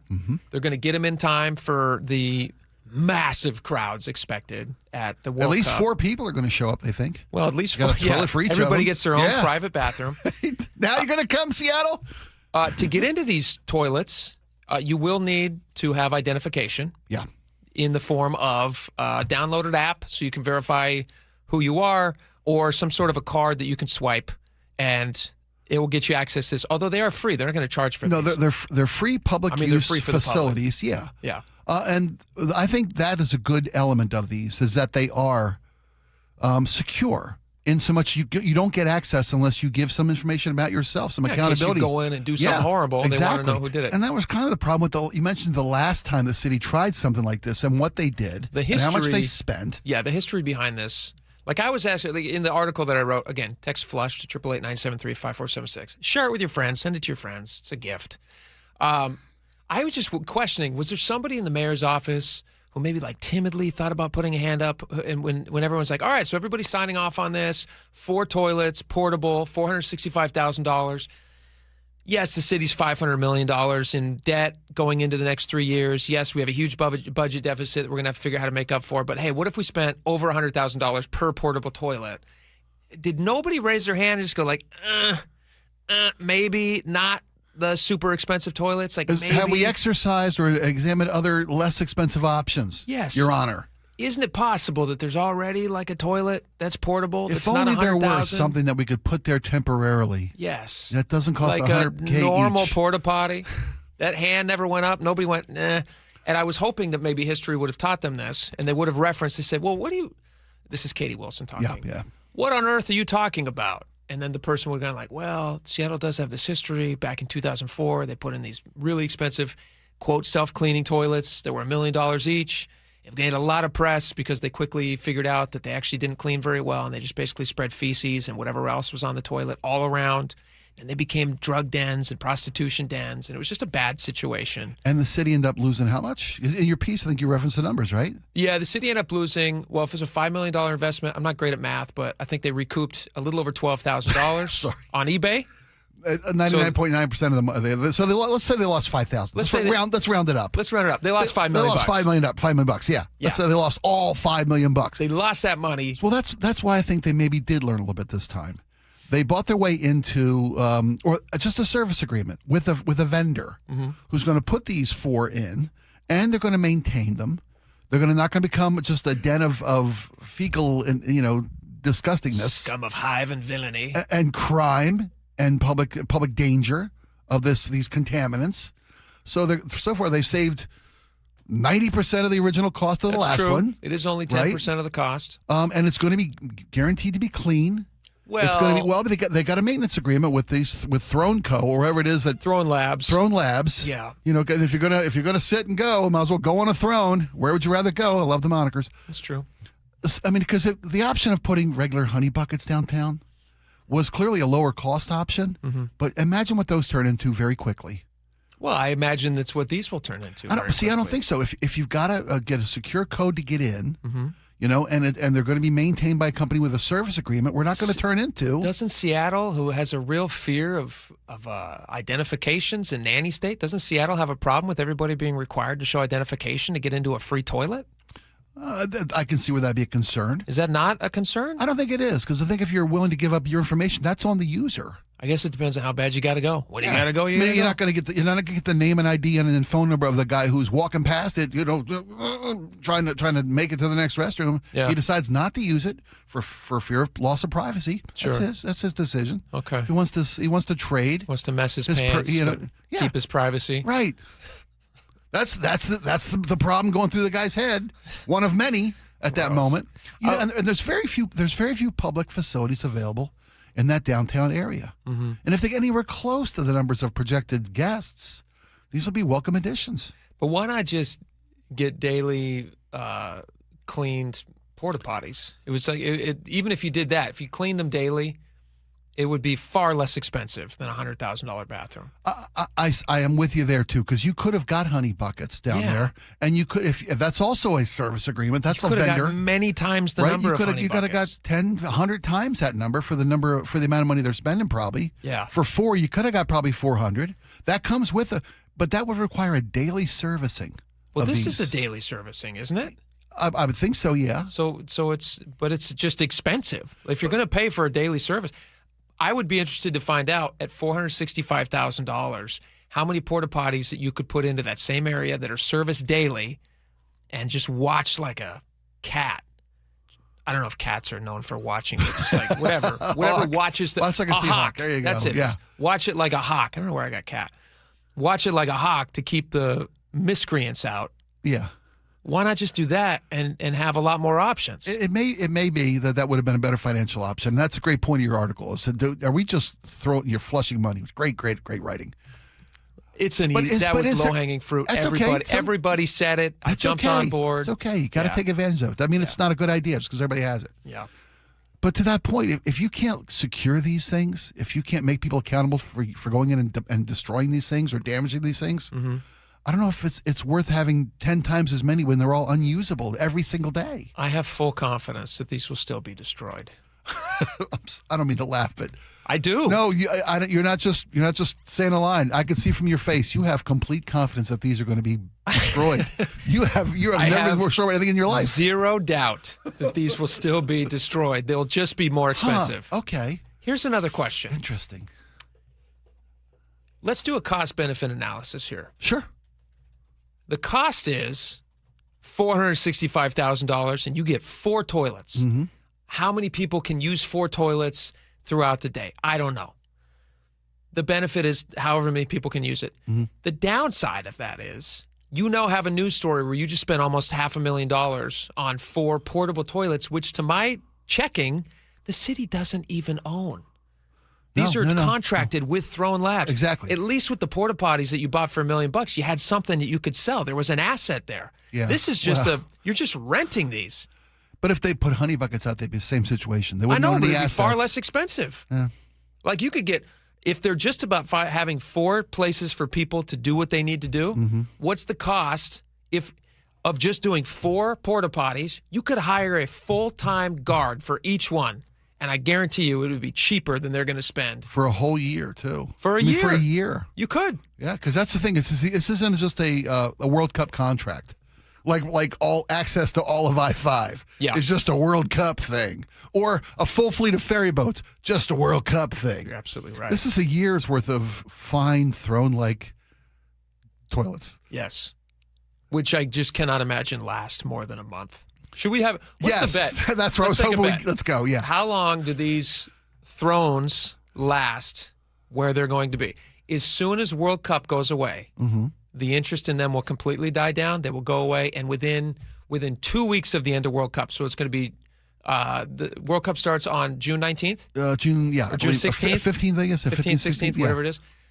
It's going to start here locally, and about a month later, 5 weeks later, about 4 or 5 weeks later, the games end. So by mid-August. Okay, a month after. Maybe a month after. Okay. I give it a month after. They're going to have to.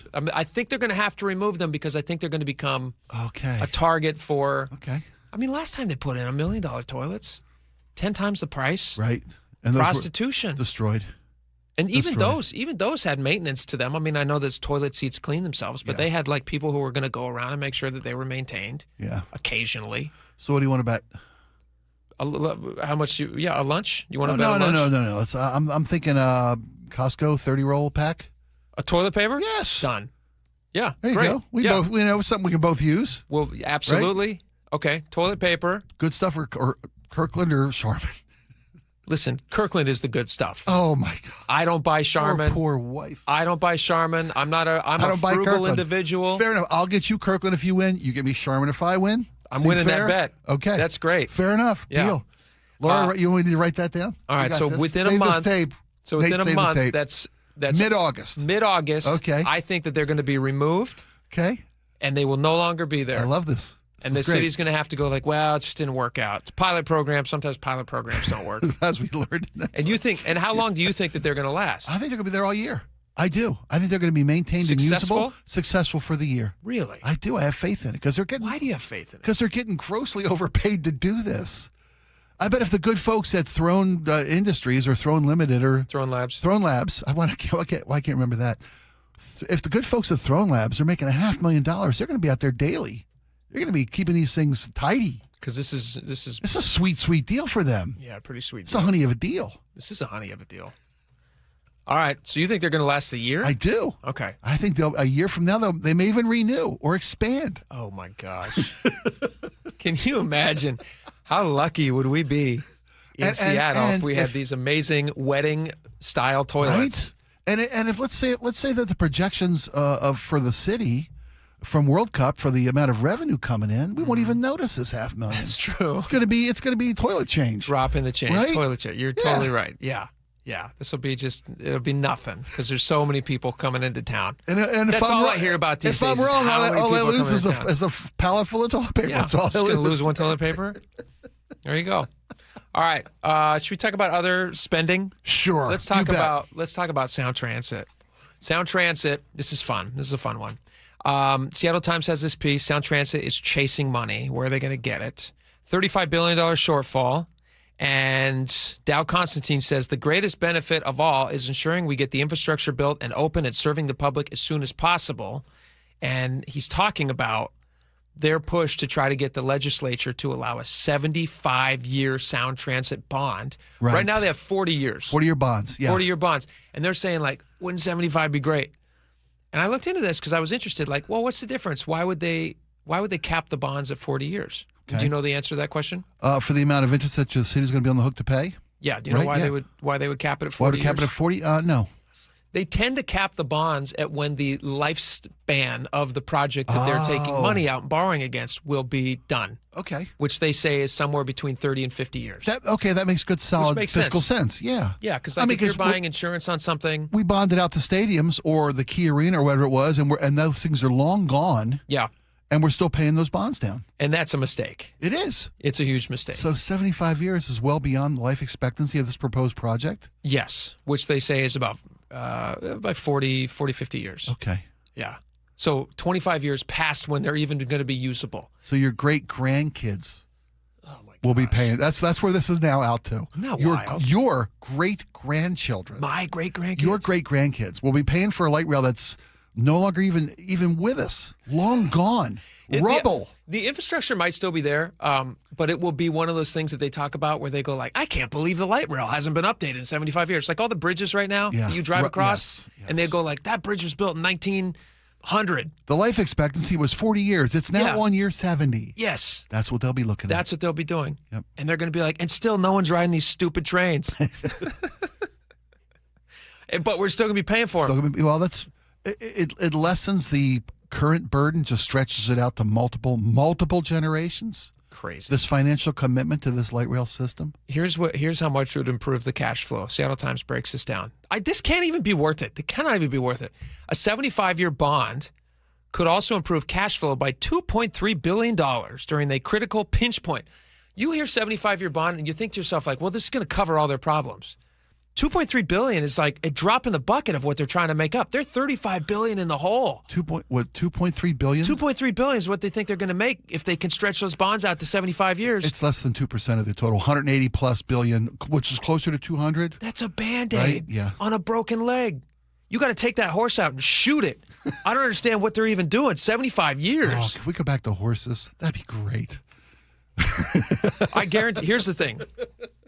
You could get on a horse right now, and you could have much more effective travel for the lifespan of that horse than you're ever going to get on Sound Transit. Right now, they're talking about like getting all the way over to Issaquah. Yeah, that's going to be 24 years. They're saying Issaquah is going to be in 24 years if they stay on track. I've seen enough futuristic movies. We'll probably be using horses again by the time that 75-year bond is paid off. You're totally right. It's going to be like a postman situation. Yeah. The whole world's gone to crap. Post-apocalyptic. Yes. Yeah. And we're all going to be like, there's just going to be ravaging bands of crazy people running along the tracks, the elevated tracks, throwing stuff down at you as you like try to ride by as quick as you can on your horse. But it's paid for. Almost. And then you're going to get home in your horse and you're going to look in your mailbox, and they're going to be like, oh, man, taxes are due again on that stupid light rail. They want half a can of dog food. Yeah. That's my contribution to the light rail. Wild. 75 years from now. Listen to this. This is Seattle Times breaks it down. They said residents of urban, King, Snohomish, and Pierce counties already are on the hook into the 2060s would pay steeper finance charges in later decades if those 75-year bonds are passed. Local bonds would carry interest rates closer to 5% unless Sound Transit manages to pay off debts early. What are the odds they pay off early? Well, they tried to have none. How would they even do that? Early. They don't make money. How could you pay it off early? Not if they're buying $5 million worth of toilets or not. Oh, boy. Yeah, some days, buddy. Oh, my gosh. The board's expected to triple a car rent. Listen to this. This is how they're trying to make it up. Just pennies. They're just literally digging in the couch. They're going to triple a car rental tax to $2.17 per $100. That's out of towners. That's good. That's out of towners, right? Which would bring in $8 million more per year. That's what they're squibbling over. $8 million bucks. $35 billion in the hole. They're like voting on $8 million. That's just give up. Just give up. Stop building this train. Stop. They tried that. The neighborhood said, forget it. We've been paying in. Remember, they had the meeting 2 weeks ago. Where can we cut some costs? Can't. They should just stop. Just stop. You got a spine. You got something. You've only spent $25 billion. Just stop right now. Everybody stop paying taxes on it. And then we all wash our hands and we go away. And nobody still rides the train, but at least we're not paying for it anymore. I feel like I'm taking crazy pills whenever I talk about Sound Transit. What are we doing next? Cost of college? Yeah. Maybe some good news from the future? With all those future dooming we're doing, right? Sure. Maybe the cost of college is going to be reeled back down to reasonable. Sure, yeah, because we're all going to be riding horses in a month. All right, we got a lot more coming up. Stick around. This hour is brought to you by Insulation Northwest. Summer's right around the corner. Can you say World Series? I don't want to jinx anybody, and I don't want to jinx that heating system or cooling system that you have, but it could possibly out at home. So the best thing to do right now is to replace the system. You want it done right and done fast. Upgrade your cooling now with Home Comfort Alliance. Their 60-second online price estimator makes it so easy. Upgrade to a Lennox cooling system and get a new heating system free. Plus available utility rebates. Visit homecomfortalliance.com today.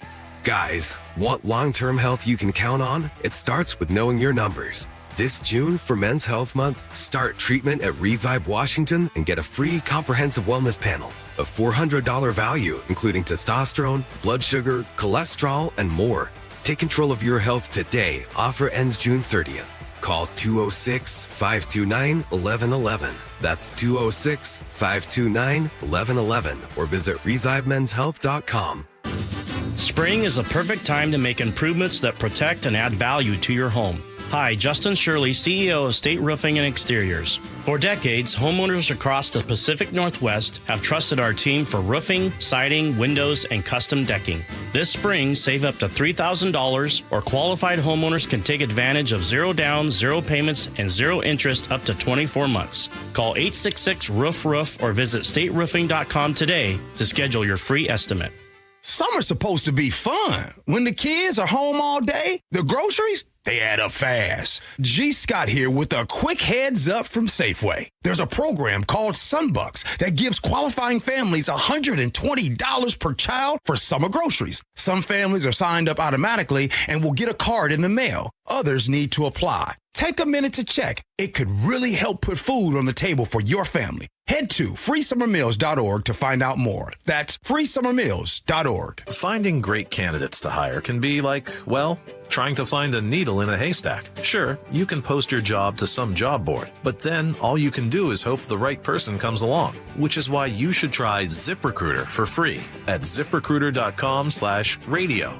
ZipRecruiter doesn't depend on candidates finding you. It finds them for you.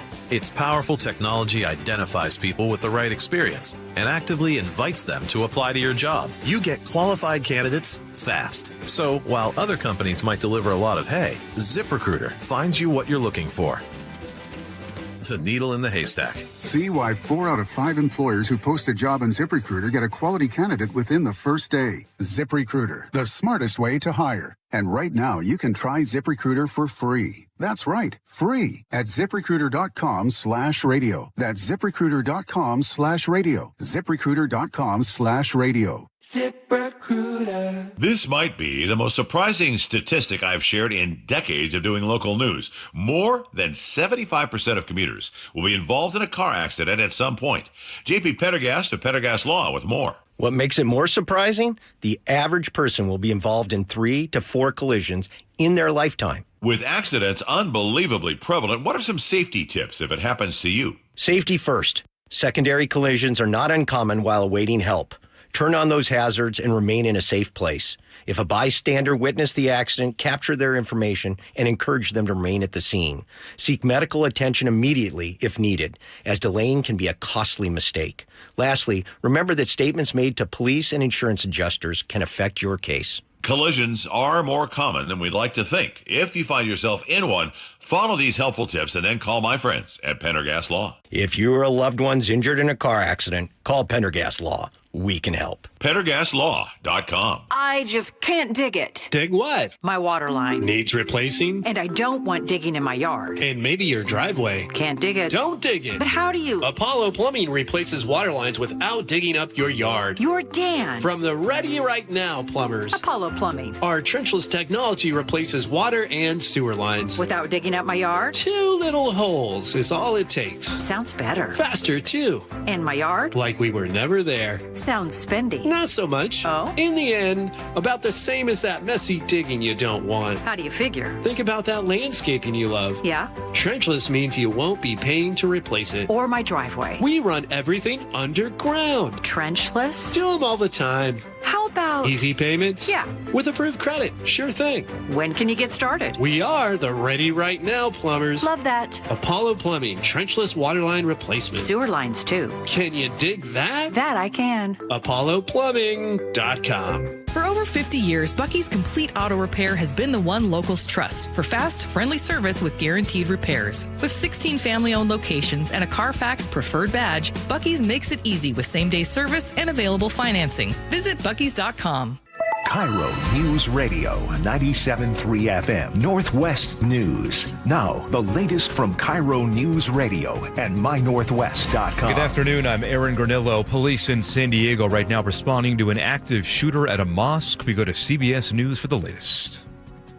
CBS News special report. San Diego police who responded to an active shooter call at the Islamic Center of San Diego in Claremont now say on social media that the threat has been neutralized. This man is in the area. We were having lunch and I heard at least a dozen shots. They sounded like from a semi-automatic weapon. KFMB TV Steve Price is at the scene. Officers were holding the hands of children who, to me, looked like maybe they were 4 or 5 years old, and they were just walking them out one by one, very calmly, but you could see the little kids holding the officer's hand. More on the facility in Claremont from CBS's Chanel Call. There are reportedly about 5,000 members who use this facility. It's large. It is a prayer facility. There are some gathering spaces there. There are multiple different facilities inside the complex. There's also a full-time Islamic school. CBS News Special Report. I'm Jennifer Kuiper. And I'm Aaron Granillo. We turn now to the closing bell report. Starbucks cutting 252 more corporate jobs in Seattle. This is a follow-up to last week's announcement of 300 layoffs company-wide. New state filing shows the cuts at the company's support center, spanning finance, tech, HR, and operations. These include several vice presidents and senior leaders. Starbucks says the move is part of an effort to cut costs, streamline operations, and refocus priorities. Layoffs are set to begin in mid-July. They will continue into early next year. Gas prices are likely to rise again this week. It all comes back to the Strait of Hormuz, as Iran now says it is forming a new entity to manage the critical waterway. Gas Buddy analyst Patrick DeHaan. Usually gas prices slowly decline over the course of the summer as that supply builds up. But this year, obviously with the Strait of Hormuz situation, we may continue to see prices advancing in the weeks ahead as long as the strait is closed. In the Seattle area, we are sitting at about $5.90 a gallon for regular. The Strait of Hormuz has been closed nearly 80 days now. President Trump is ramping up pressure on Iran to reopen it. At the close today on Wall Street, mixed results. The Dow gained about 160, NASDAQ down 134, and S&P 500 off 5 points. And now to the real-time traffic desk. Here's Nate Connors. Thanks, Aaron. Seattle Sports has our quick check. North 5 in Seattle, we've our typical backups between the West Seattle Bridge and Ship Canal Bridge. A lot of clearing in the middle there. Less than 20 minutes to get through downtown. And then once you clear the Ship Canal Bridge, you're wide open. South 5, we've got a brief backup now between 520 and Mercer. That is a bumper-to-bumper backup. And if you're traveling to South Center, northbound on 405, it's crowded leaving I-5 through the S-curves, South Center to Bellevue, right around a 20-minute commute. Everywhere else, we're looking really good. Search Seattle Sports on YouTube and click subscribe to get fresh video content daily. KIRO News Radio, real-time traffic. I'm Nate Connors. Setting up to be a nice week weather-wise. Looking at partly cloudy skies today. Highs in the mid-60s, sitting at 62 currently in downtown Seattle. I'm Aaron Granillo, KIRO News Radio. Your best source for local news. You're listening to KIRO News Radio, Northwest News.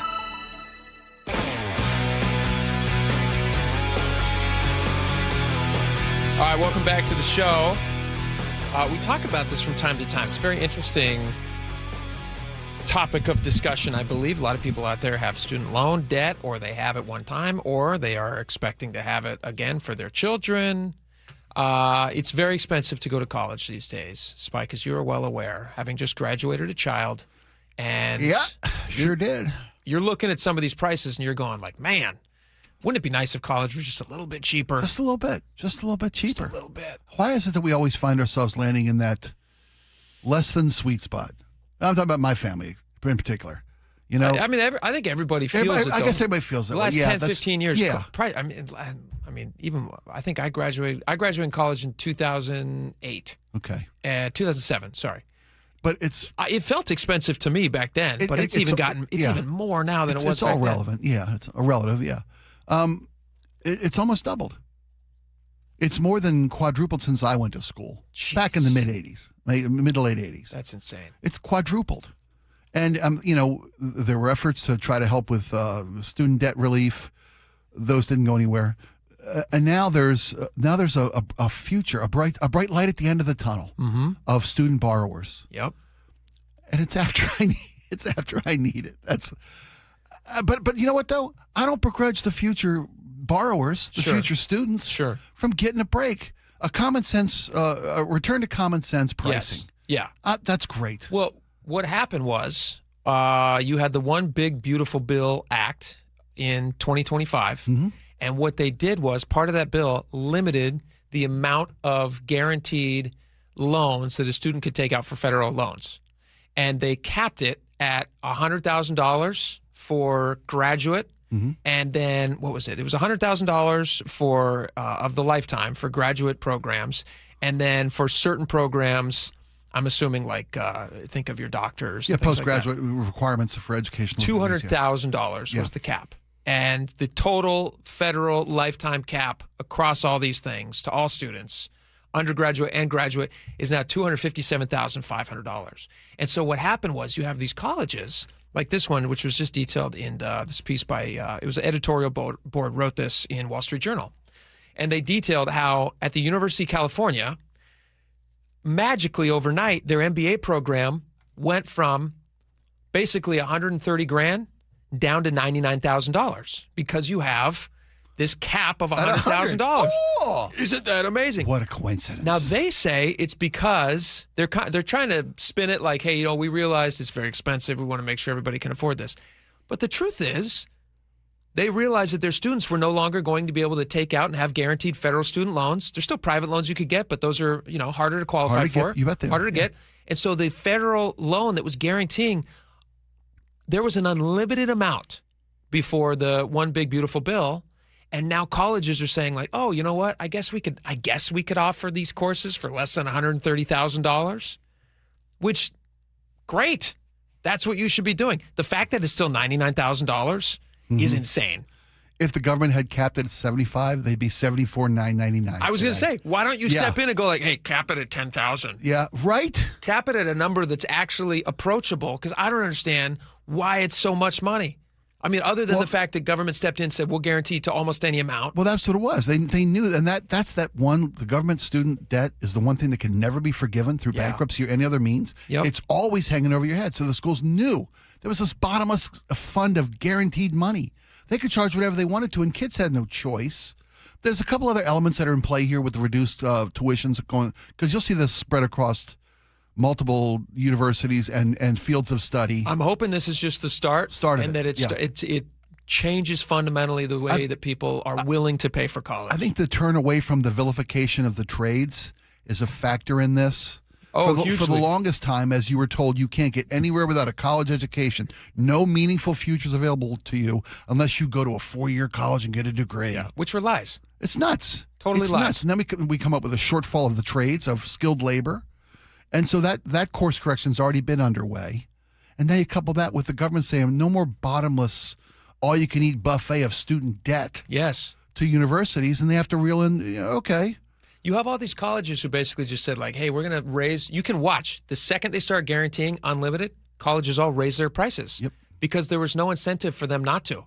The incentive was, hey, you know what?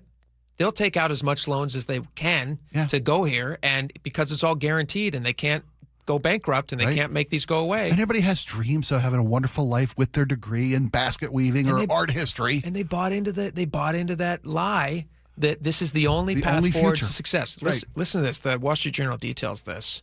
At New York University, a master's degree in film and video studies, where students could take out federal loans and leave with, on average, $168,000 in debt.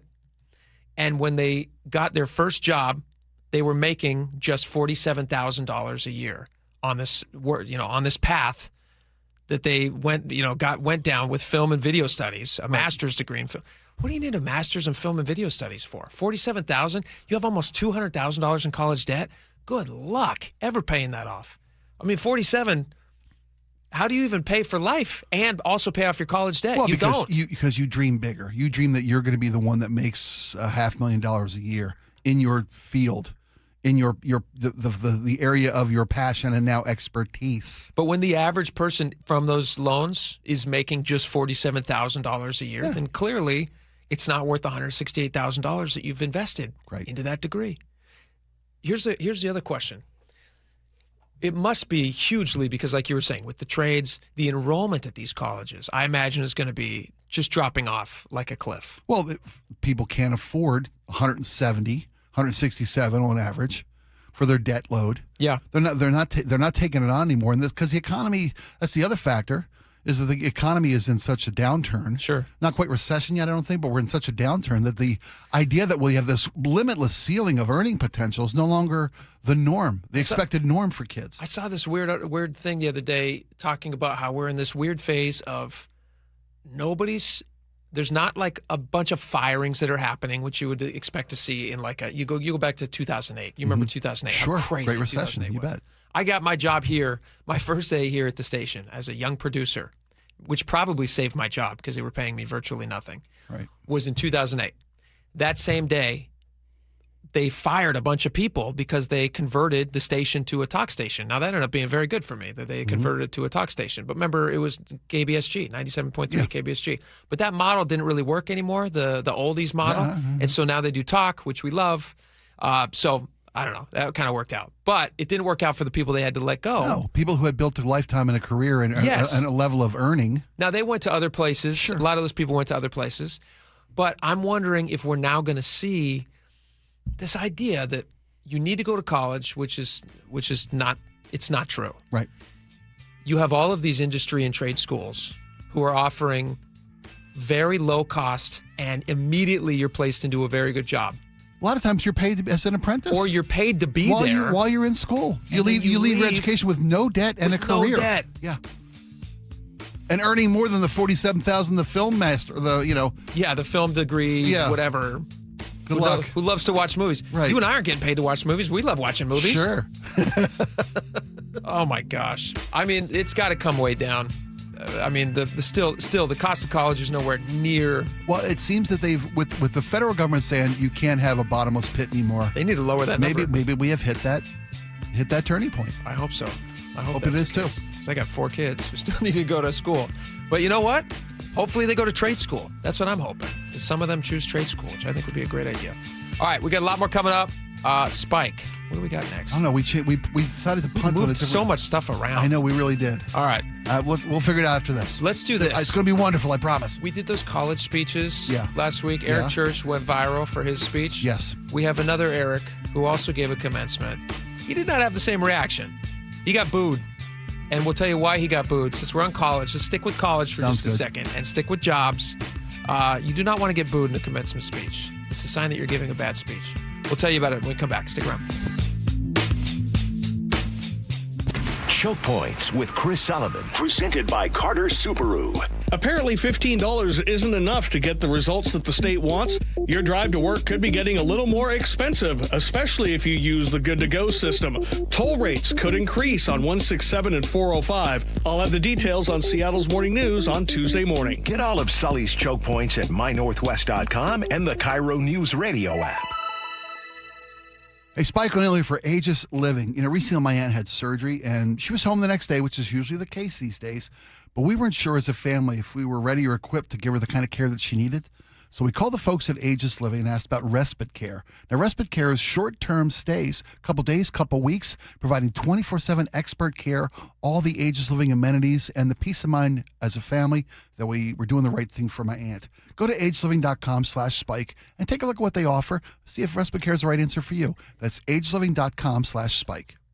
If you're a homeowner looking to replace your comfort system, there's only one call you need to make. That's to Home Comfort Alliance, especially right now. As a Carrier Factory authorized dealer, they meet the highest standards for training, installation, and customer satisfaction. John Curley here. Efficiency, reliability, and quiet performance matter. Right now, when you upgrade to a Carrier cooling system, you get a heating system free. And they make it so easy with a 60-second price estimator. Visit HomeComfortAlliance.com now. That's HomeComfortAlliance.com. Hey, when was the last time you inspected your crawl space or your attic? What's the last time you went in there just to see what kind of shape they're in? Oh, never? Yeah, same. I don't want to go in there. Most homeowners completely avoid those areas, but it is important to check on them regularly. It's why you call Crawl Pros. They'll come out and go where you don't want to. Hey, it's Mike Salk here. And yes, when Crawl Pros came out to my place, they realized we had a little problem with our insulation. So they've set about fixing it, and they did a great job. But if you've got the same problem, they'll also look to see what kind of energy rebates are available. Right now, local utility companies are incentivizing homeowners to make their home more energy efficient with proper insulation. And some homes qualify for several $1,000s in savings with these utility rebate programs. So don't just assume your crawl space and attic are in great condition. Do what I did. Call Crawl Pros today and schedule a free corner-to-corner inspection and find out if you've got water intrusion, mold, rodent issues, or even damaged insulation. Schedule your crawl space and attic inspection at crawlpros.com. Wait! Before you change the station, listen to this.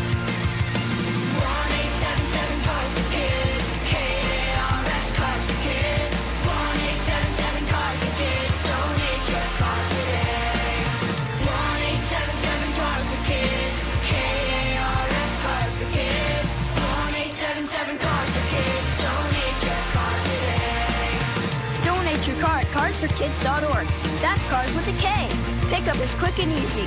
You'll also get a vacation voucher and a tax deduction. 1-877-CARS-FOR-KIDS. KARS Cars for Kids. 1-877-CARS-FOR-KIDS. Donate your car today. 1-877-CARS-FOR-KIDS. KARS Cars for Kids. 1-877-CARS-FOR-KIDS. Donate your car today. Around here, we see a lot of people head out. No matter where they're going, we just help make sure they're ready. Before you hit the road, get a pre-trip safety check from Les Schwab Tires. It's free. Plus, this May, save up to $200 on select sets of 4 tires, including all-terrain, highway, all-season, and all-weather. So go ahead, explore with confidence. Les Schwab Tires. We're here to help you take the long way. Limited time offer while supplies last. See leschwab.com/sale for details. An official message from Medicare. I turned 65 this year. I knew it was time to figure out Medicare, and I had questions, like when to enroll and how to enroll. So I went straight to the official source, Medicare.gov, to get the facts about Medicare. I found answers to all my questions, and I'm ready to get started. And so can you. Just go to Medicare.gov to get the real facts about Medicare. Paid for by the U.S. Department of Health and Human Services. Lots of places can expose you to identity theft. Oh, no. That's why LifeLock monitors hundreds of millions of data points a second for threats to your identity, which is way more than anyone can do on their own. If we find anything suspicious, like new loans or changes to your financial accounts, we alert you right away, all through text, phone, email, or the LifeLock app. Get the alerts that could make all the difference. Save up to 30% with promo code NEWS at lifelock.com. Terms apply. Amazon Business. Discover smart business buying, where unmatched selection meets AI-driven tools to simplify complex processes so you can focus on what matters most. Learn more at amazonbusiness.com. Nothing worse than clutter. With Closets by Design, everything will finally have its place. 40% off plus an additional 15% off and 18 months 0% financing on approved credit if paid in full. Closetsbydesign.com or call 1-800-BUY-DESIGN. Thanks for calling CM Heating. Yeah, hi. I know it's late, but my water heater's leaking. Don't worry, we can get a plumber out there fast. Thanks. You're welcome, and if it can be repaired, we'll take care of it. But if it's time to replace, you could save $200 on a new water heater right now. Plus, you may qualify for up to $1,000 in rebates, and we handle it start to finish. Sweet. Need a plumber fast? The CM Heating Plumbing Team is there when you need it most. Schedule now at cmheating.com. There's no beating CM Heating. CMHEAHL 750LLP. All right, welcome back to the show. Boy, talk about tone deaf. We're going to play some audio in just a second. Inspired by our conversation we just had a second ago. Students, how much you're paying to go to college these days, it seems criminal to me. I cannot even believe it. And maybe I'm just like building up all this angst because I know I got 4 kids. And odds are that one or more of them is going to want to go to college. And I'm going to have to sit down with them and say, hey, I'm going to do the same thing that my parents did. I'm going to sit down with one of my sons, with all of my sons, and I'm going to say, here's the cost to go to 4-year college. Here's the cost to go to community college, which is what I ended up doing before I transferred to a 4-year college. Here's the cost to go to a trade school, and here's how much money you can expect to make immediately afterwards. And hint, it's not anywhere near what you think you're going to make. Did you remember that when you finished school? Just thinking like, all right, the world is just going to open all these doors for me now. You bet it is, yes. Because that's what you're told. Yes, that's how you're sold this load of debt. Which is why. Sunshine, rainbows, promises, unicorns, Skittles, the whole bit. It had it all. Even I remember thinking, as a very young person, probably because, again, my parents sat down and actually made me look at these things. But I remember thinking, like, why would somebody guarantee a loan to me as an 18-year-old for tens of thousands of dollars? Why would they do that? They approved it in under 12 seconds. Yeah, wow. Why? I'm that trustworthy? Yeah, they must know they what have that much faith in me. Exactly. I'm a star. My own parents don't even. They're like, listen, this is not for you. Oh. But the government's like, take your money. Sure. But anyway, that's why we were talking about this. So we want to play this clip. This is from Eric Schmidt. He is the former CEO of Google. He was speaking to University of Arizona grads. This is the antithesis of that Eric Church UNC speech. Eric Church, who talked nothing about technology other than it's an obstruction in your life and you need to be careful about how much you get intertwined with it because it's not real life. That's what he said. Right. He said the 6 strings of life. Everybody's probably heard that by now. We made quite a lot of it on this show. We liked it a lot. And then here you have this other side of things where you have Eric Schmidt, who's giving a speech to these people. He's talking about AI, and then he gets booed. Last December, Time magazine selected its Person of the Year for 2025. And this time, it was the architects of artificial intelligence. Interesting. It will touch every profession, every classroom, every hospital, every laboratory, every person, and every relationship you. I'm going to pause it here real fast because as I'm listening to it, what is he trying? What do you think the reaction was going to be from these students? Were they going to be clapping that it was going to touch all these things? I'm going to touch all these things. What they're going to touch is your ability to earn a living in this field. Yes. Is what is he that tone deaf to who he's speaking to? I saw this thing today. I think it was a Microsoft piece, but it basically said like they're predicting. I don't want to credit to Microsoft if they did not say this, but it was saying they're predicting that in 18 months, AI will basically make most white-collar jobs obsolete. Yeah. Now, I don't know if I fully buy into the fear-mongering of that. I understand that, it's going It's definitely going to be implemented with a lot of things. I'm not even scared of it. We use it here for research and different things. It can be a powerful tool. It can be an add-on, but it also will cost people jobs. And that's scary, especially when you're thinking about what your first job's going to be. You're sitting there with, I don't know what the University of Arizona costs, but it's probably $40, $50 a year. Probably so. And you're sitting there staring down the road. Hope you enjoyed those Wildcat football games. Yeah, exactly. And your team going to the NCAA finals this year. I hope that was worth a lifetime of pain. Yeah, and no career. Because AI. As AI. And here's your commencement speaker telling you how great AI is. Yeah. I know what many of you are feeling about that. I can hear you. There is a fear. We do not know the precise contours of what this transformation will look like. Choose a diversity of perspectives. Oh my gosh. Learn to cook. Is it? You paralegals. Learn to park cars. Like ramen. Yeah, learn to park cars. There's a great career in valet services. By the way, I do have many good ramen recipes. I'm sure you do too. Sure, you betcha. Growing up and with no money, Yeah. you just I can cook ramen 100 different ways. You betcha. They're delicious. Yeah. Here's the thing about this speech. It feels to me like it was written with AI, which is the ironic part. I feel like he just put this in there. He's like, write a speech about what AI is going to touch and make it punchy and make people love it. And then he put it through Claude, and Claude spit something out. I don't know that that's what happened. It just doesn't sound like he was considering his audience, which sounds dangerous. Including, let me add, and if you'd let me make this point, please.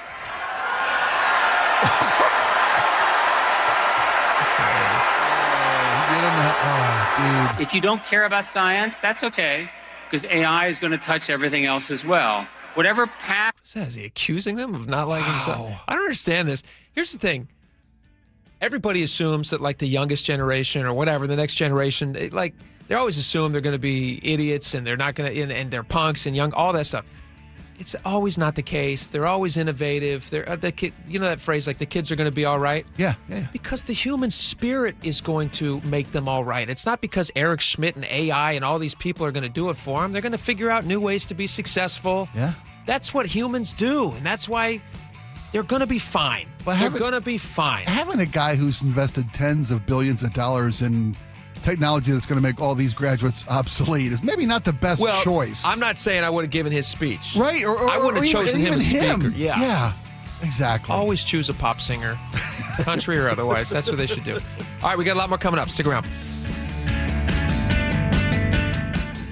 KIRO News Radio, the first place you turn for the news you trust. Renton police investigating a shooting that happened just after midnight. Engaging conversation. It's just indefensible. The mayor's communications team should be better. Traffic. A full closure now, southbound 509 at Alexander Avenue. And your Super Bowl champion Seahawks. Touchdown, Seahawks! Streaming everywhere on the KIRO News Radio app. Always here, always with you. KIRO News Radio, 97.3 FM.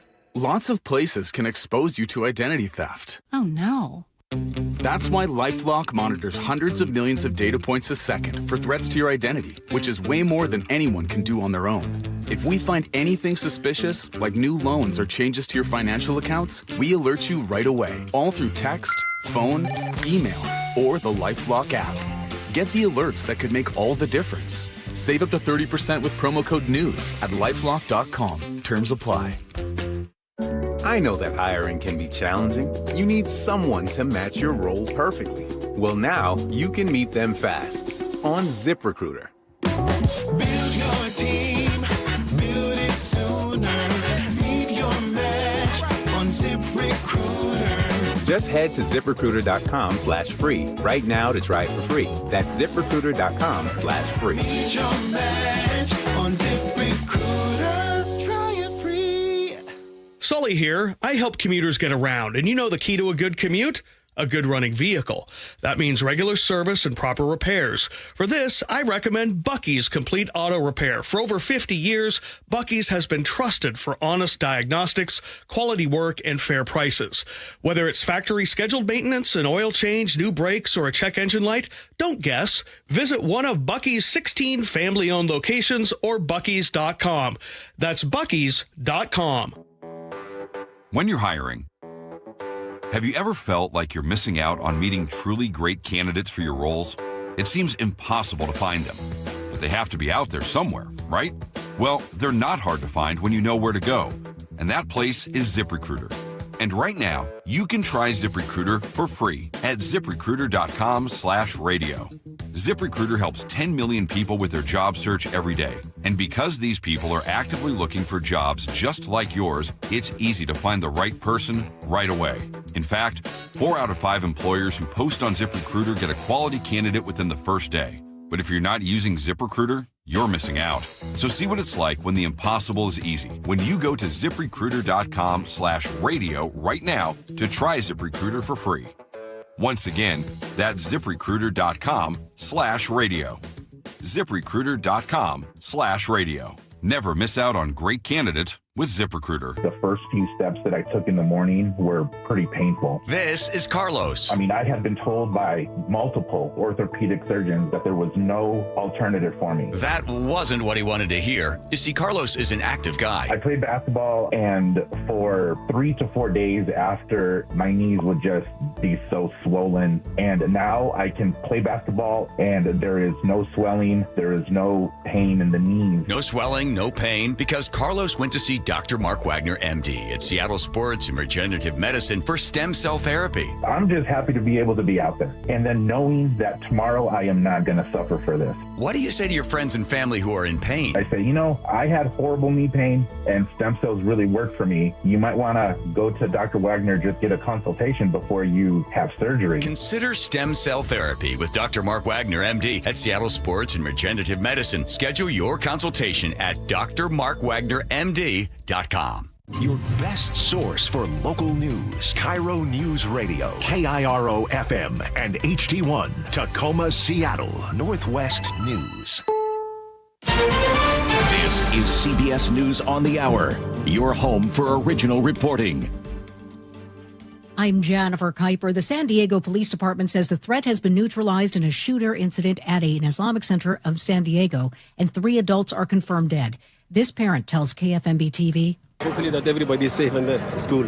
All the teachers, all the kids are just like my kids. I'm very worried. CBS's Anna Schechter reports. Preliminary reports indicate there were actually 2 suspects, so 2 people involved in the shooting at the mosque. We understand from our sources, we have 2 sources, that one of those suspects is deceased. We understand there is at least one more victim deceased and multiple people injured who've been taken to local area hospitals. The search for a motive is underway. A fast-growing brush fire in Southern California has burned over 180 acres, is 0% contained, and has now prompted mandatory evacuation orders. The Sandy Fire is spreading in Simi Valley, where CBS News LA's Luz Delia Caballero reports. We've talked to a couple of neighbors on this road here on Rambling, and they tell us that this family has lived here for decades, so it really is devastating to see how this fire has not only engulfed this home, but is inching closer to homes where neighbors tell us they too have lived here for several decades. President Trump has ended his $10 billion lawsuit against the IRS. CBS's Stacey Lynn at the White House. He agreed to dismiss the lawsuit after reports that say a settlement would create a nearly $1.8 billion fund for Americans claiming political targeting by federal agencies. Trump's legal team says the president was illegally targeted. Critics are already threatening legal challenges. A California jury has thrown out Elon Musk's lawsuit against OpenAI and its top executives. They found Musk waited too long to bring the lawsuit, which alleges Sam Altman unlawfully enriched himself in the company that Musk helped create. Musk calls the court defeat terrible precedent and blames the judge. CBS News legal contributor Jessica Levinson. What Musk's team had argued is essentially that some behavior was ongoing. And I believe there was also an argument that he didn't truly discover the full extent of what was happening until later. Parts of the plains and Midwest could get another round of severe weather after strong thunderstorms produced at least 25 reported tornadoes across 4 states yesterday. A tornado destroyed homes in central Nebraska. It kind of makes you reevaluate what's important. Family's important and everyone's safe, so. Things can be replaced. Yeah, houses can be rebuilt. and they lost their home in Howard County, Nebraska. Go to the ends of the earth, half a world away. Reach for the stars. If I take time to think, they might go get Brad. On CBS, Sunday morning. The defense speaks for a man accused of throwing a rock at a monk seal. That's one story we get to after Nate Connors at the traffic desk. All right, Aaron, a Monday late afternoon so far. Up in Everett, we've got that afternoon Boeing shift change underway, so that's sending heavy volumes to eastbound 526 over to I-5. North 405 through Canyon Park slows a bit on either side of 527. South 5 into Seattle, you're going to slow at the Ship Canal Bridge into downtown. Nothing real heavy here. North 5, however, is heavy with scattered backups near the Michigan curve to the Ship Canal Bridge. 25 minutes to get through downtown. South 405 is now heavy through Factoria. More slowing near the VMAC at Northeast 44th. Bellevue to Renton still looking pretty good at 15 minutes. And northbound 405, you're slow through the Renton S-curves. If your travels take you up through Skagit County this afternoon in Algerby, you're reminded that I-5 is down to a single lane in both directions at Lake Samish Road. That's milepost 240. This is through Friday as crews are working on a new fish passage. KIRO News Radio, real-time traffic. I'm Nate Connors. KIRO News Radio, 97.3 FM, Northwest News. Now, the latest from KIRO News Radio and mynorthwest.com. Good afternoon. I'm Aaron Granillo. Police are searching for 3 suspects in a shooting outside a Capitol Hill nightclub overnight. SPD Detective Brian Pritchard says a fight broke out before the gunfire outside Cultura, Seattle, near Broadway and Pike. There was an altercation that occurred between 3 males and the nightclub security outside the business. Now, 2 of the victims were taken to Harborview in serious condition. The third in critical, fighting to stay alive. Suspects took off on foot before police arrived. A 19-year-old man shot in the head in South Seattle earlier this month has died. Seattle police say he was shot on the night of May 8th in South Beacon Hill, not far from Boeing Field. Police say he died on Saturday. Homicide detectives have now taken over that case.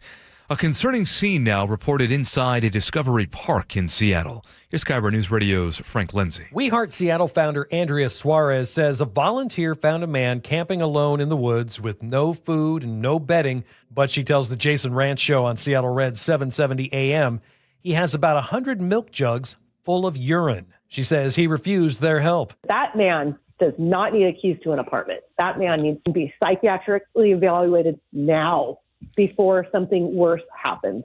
He's a ticking time bomb. The group reported what they saw to the city. Frank Lindsay, KIRO News Radio. We're now hearing from the defense attorney for the Covington man accused of throwing a rock at a monk seal in Hawaii. Miles Brenner tells Hawaii News Now his client was trying to protect some turtles. He assumed that when he saw the seal, the monk seal, pushing the turtles off of the rocks, that he was just doing something good by scaring it away. And Brenner says his client, Igor Litvinchuk, is apologetic. He is due back in federal court in Hawaii on May 27th. Your weather update now. We are looking at partly cloudy skies this afternoon. Highs today in the mid-60s, same for tomorrow. Right now, 63 degrees in downtown Seattle. I'm Aaron Granillo, KIRO News Radio. Your best source for local news, serving Western Washington and the world with the KIRO News Radio app. Always streaming live on your smart speakers. You're listening to KIRO News Radio, Northwest News. And now, it's time for the Jake and Spike Show on KIRO News Radio. With your hosts, Jake Skorheim and Spike O'Neill. Welcome back to the show. 2 hours down, 1 hour to go. This is a very special segment. I've been looking forward to this for a few days. I knew we were going to do this. I'm very excited. Today is the 46th anniversary of the Mount St. Helens eruption. We're going to talk about that in just a second. Laura did a great job. We got a ton of audio. We're going to take you back to that day in 1970-something, whatever day it was. 1980. We're going to take you back to that day in 1980. Okay. It's before I was born. Fast with numbers, too, buddy. I'm good with numbers. 46 years ago today. In just a minute, we'll take you back. Sure. But before we do, can we talk about that sea lion guy? Yeah, you bet. Was it harp seal? A seal. The Hawaii guy. Monk seal. Thank you. Monk seal. I apologize. I got to get my seals right. Me too. The monk seal guy. Now, I was thinking, until I heard Aaron's newscast, that guy was up the creek without a paddle. Oh, he was a monster. And he was now, vilified globally. Is this, you said something when you heard, we both looked at each other when we heard what his defense attorney is now saying he was doing, which was, according to the defense attorney, what? He was defending baby turtles. And this is, Your Honor, innocent. Genius. Not just innocent. Hero. He went from monster to hero. Zero to hero like that. Incredible. Yeah. So you kids taking on school debt, if you're going to law school, I say go. Become a lawyer as fast as you can. Just remember, baby turtle defense. Baby turtle defense. Question. Uh-huh. Do you believe him? I want to. That's the beauty of it. You want to. I want to. Because you go, baby turtles. What kind of monster throws rocks at a harp seal? A monk seal. See, I got to think about harp seals. Yeah. That's just a private problem. This is a seal that's so dedicated, he went into the cloth. No, just kidding. A monk seal. And this guy's throwing rocks, apparently, to protect baby turtles, allegedly. He says he saw this monk seal snatching baby turtles off of this rock. And he thinks, these little turtles. Yeah, I've seen Finding Nemo. Yes. I know how Kronk or whatever his name was. Whatever the guy. I've seen how beautiful and lovely and cute they are. It's a genius defense. It's a genius defense. For two reasons. One, baby turtles. Baby turtles. And two, can't be disproven. Can't prove him wrong. Right? You give this to a jury, that's a shadow of a doubt. Right. And it's about the size of a baby turtle. And I think it's going to work. I'm not saying I believe him. Like you, I want to believe, because otherwise he's just a guy who throws rocks at a monk seal. That's not cool. Right? Yeah. Now, if I heard the story correctly, this guy was witnessed, videotaped, throwing rocks at this monk seal. Yeah. Was then accosted by locals. Yeah. And while who may have just been, they thought they were defending this lovely monk seal from a monster. The guy who assaulted the rock thrower, he got a citation from town. He got a parade for beating up for beating up a tourist who's throwing rocks, a monster throwing rocks at a monk seal. Listen, and now, like we've learned from Batman, every hero eventually lives long enough to see himself become the villain, or vice versa. This is a great defense. Brilliant, really smart Genius. Defense. Yeah, I wonder what that was like when they're sitting in the room and the lawyer's like, man, throwing rocks at a monk seal. People really aren't going to like that. What do we do? Baby turtle defense. Baby turtle defense. He goes, I've used it twice before. It works every time. They arrested my client and charged him with reckless driving. Little did they realize. Baby turtle in the road. They were crossing the road, striving to avoid baby turtles. Oh, wow. Well, it'll probably work. I bet you it's enough. It's a lock. It feels that way. It feels like I don't want to tempt fate, but it's a lock. Feels that way. I don't know if I buy it. But it's enough of a question. That's all they're trying to do. Our system enough of a question. Great. All right, should we talk about Mount St. Helens, which did not erupt in 1979? It was 1980. We all know that. Sure. Obviously. May 18th, 1980. It's a couple years before I was born, but because I spent my entire life in Washington, I feel as though I was there. I feel as though I understand the gravity and the magnitude of what happened. You were not living in Washington at the time. No, I didn't get here for another 8 years. Well, I'm interested then in your perspective on somebody who was living across the country. How big was this a news story for the rest of the country? Well, I was. You were young. Yeah, I was 19. Yeah. Or no, 17. I was 17 at the time.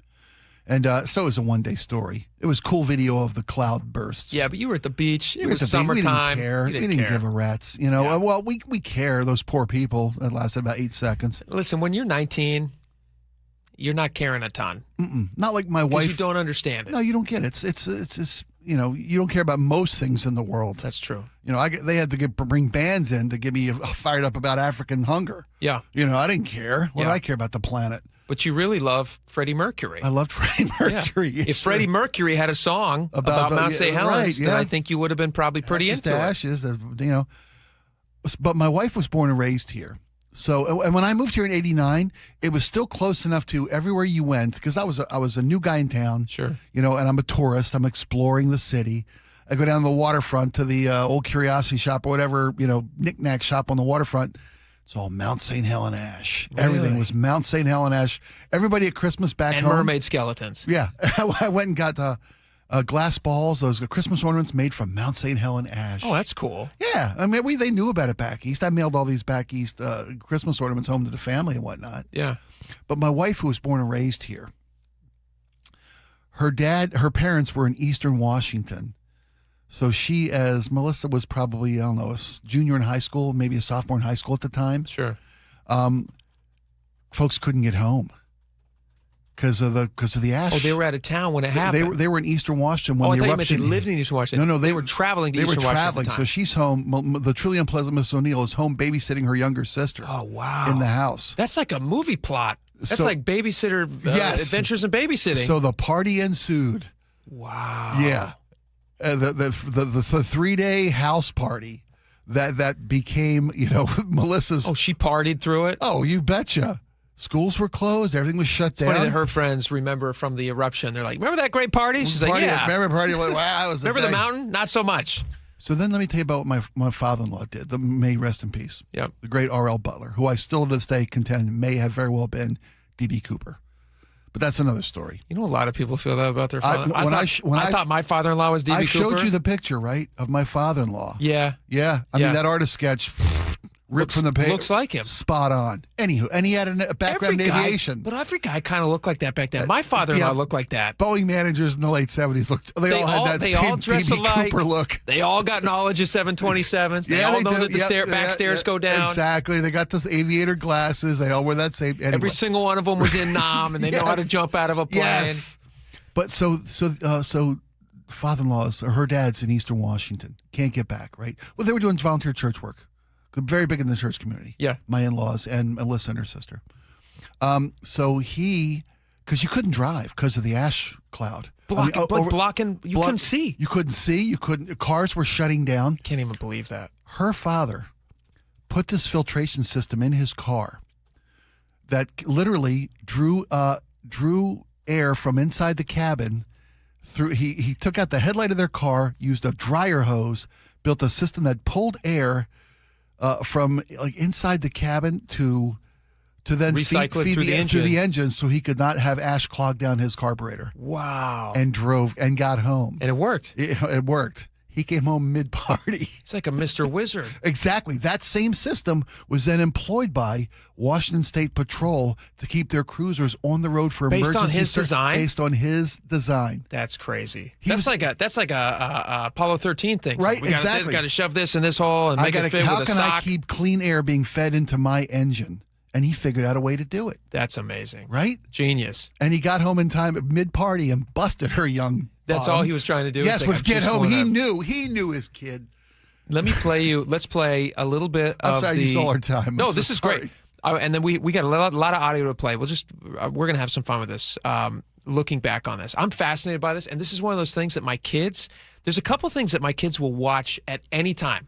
Number one, anything about the Titanic. I don't know why. Oh, wow. It's disasters. It's like bigger than life disasters they're really into. Yeah. And then they read these books. A lot of parents out there probably know these books, but they're called the I Survived books. Have you seen these? Mm-mm. So they're little books that tell stories, like true life stories about people who have survived like crazy experiences. They have I Survived, Titanic, I Survived, Mount St. Helens.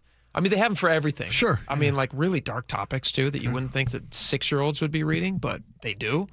But it's introducing these themes and these ideas in ways that they find palatable. It's always about other kids who survive things. Yeah, we have human resilience. Yes, the human spirit. Yeah, and it should encourage them. Yeah, they feel like, okay, like no matter what happens, this kid's lived on the Titanic. You got no problem, son. Yes, exactly. Yeah. So anyway, they're super into Mount St. Helens and Titanic and all that disaster stuff. And so we watch the stuff on YouTube all the time. There's so much great footage on YouTube of all the old news reports, which are amazing. Yeah. The things that reporters were doing back then, just going in and getting cameras up on the top of the crater. I mean, really dumb, dangerous, life-threatening things that they were doing. For the story. Nice. Here's some audio of the eruption, witnessed and narrated by Jerry Martin. He's an amateur radio operator. He was stationed on the ridge 7 miles behind David Johnston. This is 8:32 a.m. on May 18th, 46 years ago today. Oh, I just felt an earthquake and just shaking. Now we got an eruption down here. Now we got a big slide coming off. The slide is coming off of the west slope. Now we got a whole great big eruption out of the crater. And we got another that opened up on the west side, the whole west side, northwest side, that slides down.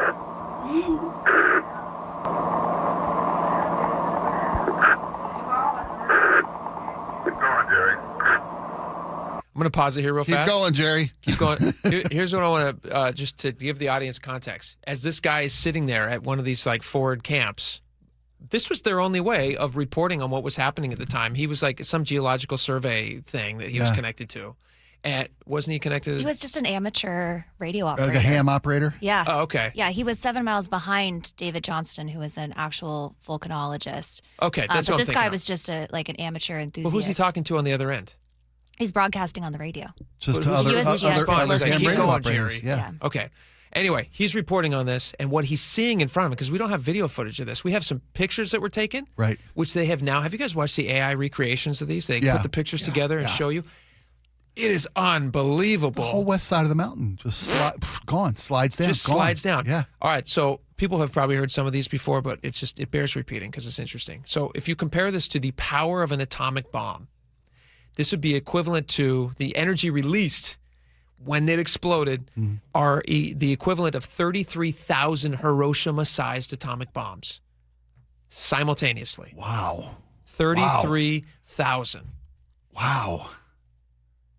The initial lateral blast traveled more than 300 miles per hour, scorching and leveling 230 square miles of forest in 3 minutes.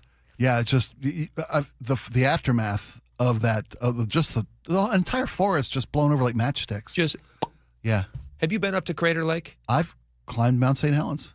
Okay. To the rim. Yeah. Yes, I have. It is like being on another planet. It I mean, is. it starts. It's What's amazing? It's surface actually of the moon. It's coming back. Yeah. It's coming back like way faster than they estimated too. They were like, "This is going to be generations," and then pretty quickly they were like, "Oh, it's actually coming back pretty fast." Not the whole thing, obviously, and still going to take some time. But the Mount St. Helens Visitor Center, for anybody who has not gone up there and seen that, it is well worth your time. Because they sit you down and they do this whole thing where you see you see all the lead up and the eruption. And you see what it was. Mount St. Helens used to look like Tahoe. Yeah. Gorgeous. Beautiful. Absolutely. In fact, we have some audio also from some famous people. Harry Truman. Everybody talks about Harry Truman. But he had that log cabin right there. He's the one who refused to leave? He refused to leave. Yeah. Let me finish playing from Jerry Martin, then we'll work our way out to Harry Truman here. Jerry Martin, again, amateur radio guy, reporting what he was seeing as it erupted. 8-ish on May 18th, 1980. We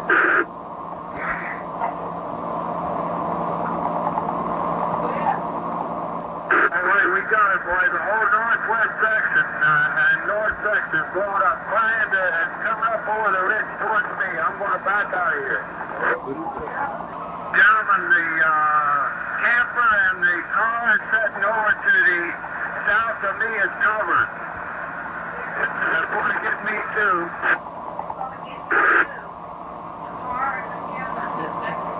Get out of here. Yeah, time for him to go, obviously. Let's hear from Harry Truman, who we were just talking about a second ago. Spirit Lake, he says, was his home. Here's a little bit of a profile that was on Harry Truman. That the guy was fascinating. What do you think about Harry Truman? That's America.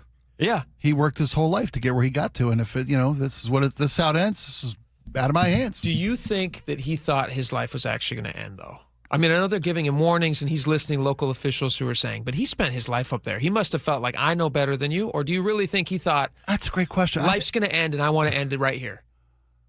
We can never know, but I had never contemplated the whole, I'll be fine. I'm tough. I'm a man of the mountain. Yeah. I'm a survivalist. I can I'm not survive some this. city wimp. I'll get through this. I don't want to, let you guys tell me what to do. I'm not saying that's what he was. Probably was a lot of that. Literally, I don't think it was resigned to this is how it ends for me. But you never know. You never know. All right, here's a little bit on Harry Truman. This rosy-cheeked, cupid-faced curmudgeon is 83-year-old Harry R. Truman. Forever accompanied by a glass of Coca-Cola and whiskey, Harry says he hates to drink, but people drive him to it. There's no doubt the Harry R. Truman Resort That's what I say, too. has seen better days. Those were the days Harry used to hide his profits under a log in the woods. He says he quit that a while back. Last time it snowed, the log and his money were lost forever.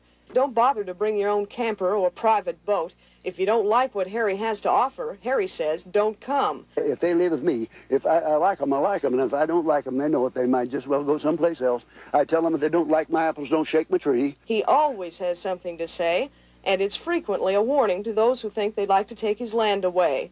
Harry's battled for years to keep his interest on the lake and keep his sign in place. It's an emblem of me. That damn sign's been there 50-some years. What if you took it down? Well, I'm not going to take it down. Nobody's going to take it down. It'll take me down in a wooden kimono down that road. Backwards when I go down that road, or I'm not leaving. And I'm not going to take my name off of that sign that's sandblasted. I've changed it 5 times in my life, and it's going to sit there till it rots down. And by God, I'd like to see the man that's going to take that sign off that post. It sounds to me like Harry Truman had a pretty healthy sense of cynicism when it came to government. Yeah. And I don't think he was going to be told what to do. I don't think, he probably didn't believe the reports. He was not going to listen. It's my mountain. 83 years old. Life throws a lot at you. And, I understand why he stayed. I get it. Especially at that age, 83. We have a lot more audio. I'd like to stick with Mount St. Helens for a few more minutes. Is that cool with you? I'm happy to. I'm so fascinated by this. We got some other good stuff we're going to play for you. So don't miss a second of it. We're going to be right back on the other side of this break. KIRO News Radio, where you turn for the news you depend on. KIRO News Radio's Luke Ducey is here with more. 24% of businesses are now thinking about leaving Washington. Traffic. We are definitely seeing some slowing through the S-curves. Conversation. We build it, we produce it, we charge for it. And your Super Bowl champion Seahawks. A one-hander! Are you kidding me? Broadcasting live from the KIRO News Radio YouTube channel. KIRO News Radio 97.3 FM. This hour is brought to you by Davis Law Group. How does your roof look after this winter? Justin Shirley, CEO of State Roofing and Exteriors. Spring into action today. Save $3,000 on a new roof, siding, deck, or windows. Call 866-ROOF-ROOF or visit stateroofing.com. The team that gave me back my full head of hair, Advanced Hair, is once again the winner of the 425 Business of the Year. Dr. Parango and his world-class team begin regrowing your own natural hair the very next day. And Advanced Hair guarantees your new hair will grow, just like they did for me. Find out why Advanced Hair is the best of the best. With your free consultation, you'll receive $250 off and 250 free hair grafts. 425-449-8185 or advancedhair.com. 1 in 3 adults has prediabetes. 1 in 3. That means it could be you, your football buddy, your football buddy, or you, your best man, your worst man, you, your dog walker, your cat jogger. While 1 in 3 adults has prediabetes, with early diagnosis, prediabetes can be reversed. Take the risk test at doihaveprediabetes.org. Brought to you by the Ad Council and its prediabetes awareness partners. It started as a puddle. Where? In the shower. Uh-oh. Then the kitchen sink. Started backing up? Yeah. I know where this is going. Clogged up. Right. No problem. Beg your pardon? There's no clog we can't clear. You're Dan. From Apollo Plumbing. This is going to get pricey. How about $83? To clear my drain? Apollo Plumbing clears main drains every day. For $83? 83 or it's free. What's the catch? No catch. We'll even do a camera inspection. Why's that? It's the best way to find the cause of your clog. And it's included? No extra charge. Truth is, we hate clogs. I don't love them. Seen them all. Ew. I promise, there's no clog Apollo can't clear. Guaranteed. 83 or free. Goodbye, slow drains. All it takes is an accessible clean out. And Apollo gets my drains draining again. You call, we come, it's fixed. My heroes. Just doing our job. Thank you, Apollo Plumbing. ApolloPlumbing.com. Wait! Before you change the station, listen to this.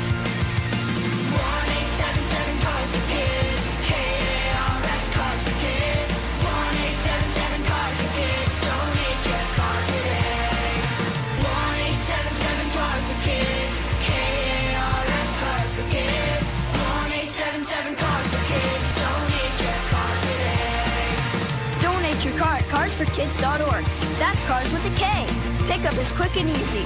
You'll also get a vacation voucher and a tax deduction. 1-877 Cars for Kids. KARS Cars for Kids. 1-877 Cars for Kids. Donate your car today. 1-877 Cars for Kids. KARS Cars for Kids. 1-877 Cars for Kids. Donate your car today. Donate your car today.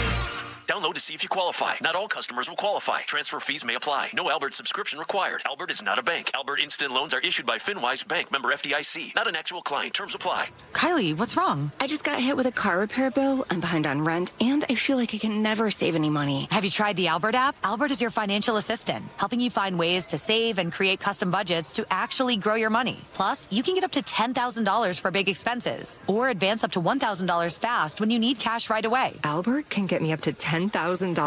Exactly. Albert spots you in a pinch and helps you grow your money in the long run. I'm downloading Albert right now. Download the Albert app and use promo code QUICK to borrow up to $10,000 for whatever you need. The Albert app helps you budget better and save more money so you reach your financial goals faster. Download the Albert app right now and use promo code QUICK to borrow up to $10,000. Use code QUICK to borrow up to $10,000. For over 50 years, Bucky's Complete Auto Repair has been the one locals trust for fast, friendly service with guaranteed repairs. With 16 family-owned locations and a Carfax preferred badge, Bucky's makes it easy with same-day service and available financing. Visit Bucky's.com.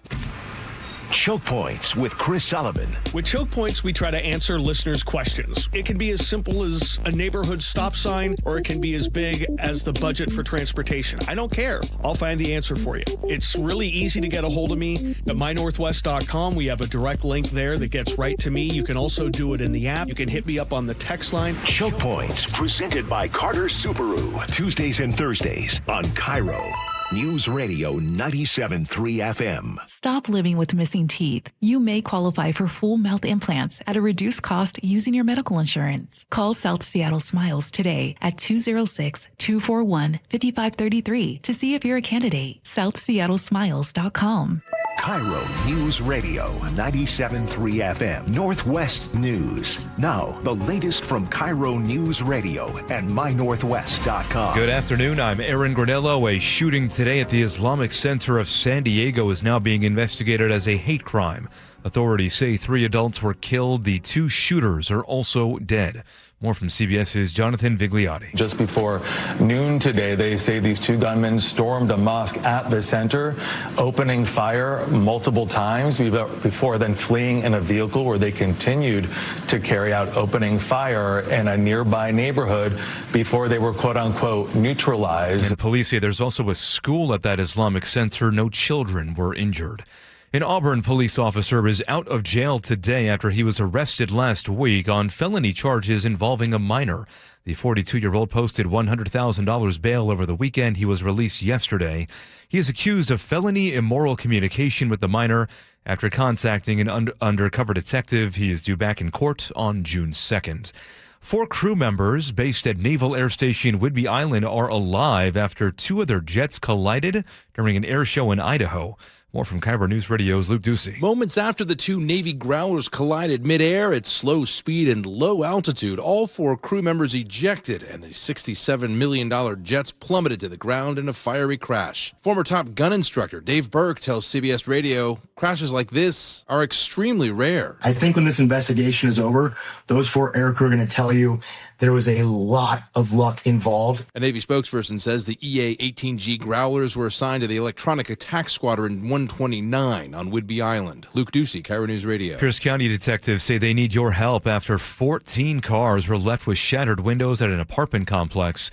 This happened near Pacific Lutheran University in Parkland early Saturday morning. And KIRO News Radio's James Lynch reports many of the victims are students. In the video, a white sedan can be seen pulling into the Garfield Station apartments around 3 a.m. 4 people get out, 2 acting as lookouts, while the other 2 smashed windows and rifled through cars. Here's Pierce County Deputy Carly Capetto. They're causing significant amount of damage to people's vehicles, and it needs to stop. You can see the video at mynorthwest.com. If you recognize the suspects or their vehicle, call 911. James Lynch, KIRO News Radio. Let's check the roadways now. We turn to the real-time traffic desk with Nate Connors. Thanks, Aaron. Let's start you up north and head south. Eastbound 526 in Everett is still heavy, leaving the Boeing plant over to I-5. North 5 starting to fill in between 526 and Highway 2. Everett to Marysville, still less than a 10-minute drive. The drive to Everett from both Bellevue and Seattle looking good. We do have building volumes right there at the Linwood interchange into Mill Creek.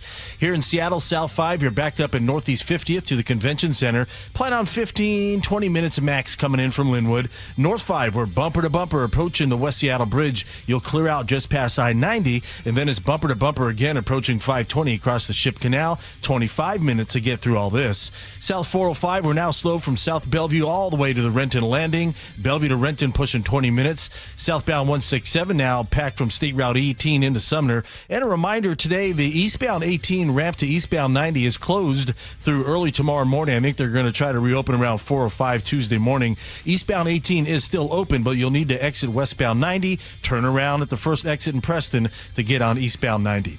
KIRO News Radio, real-time traffic. I'm Nate Connors. Thank you, Nate. For your forecast this week, looking pretty good. Just partly cloudy skies today, a few sprinkles tomorrow, but highs will be in the mid-60s for a few days, and then low 70s Thursday and Friday. Right now, 64 degrees in downtown Seattle. I'm Aaron Granillo, KIRO News Radio. Your best source for local news. You're listening to KIRO News Radio, Northwest News. All right, welcome back to the show. We are continuing our look back 46 years ago today, May 18th, 1980. Mount St. Helens erupts.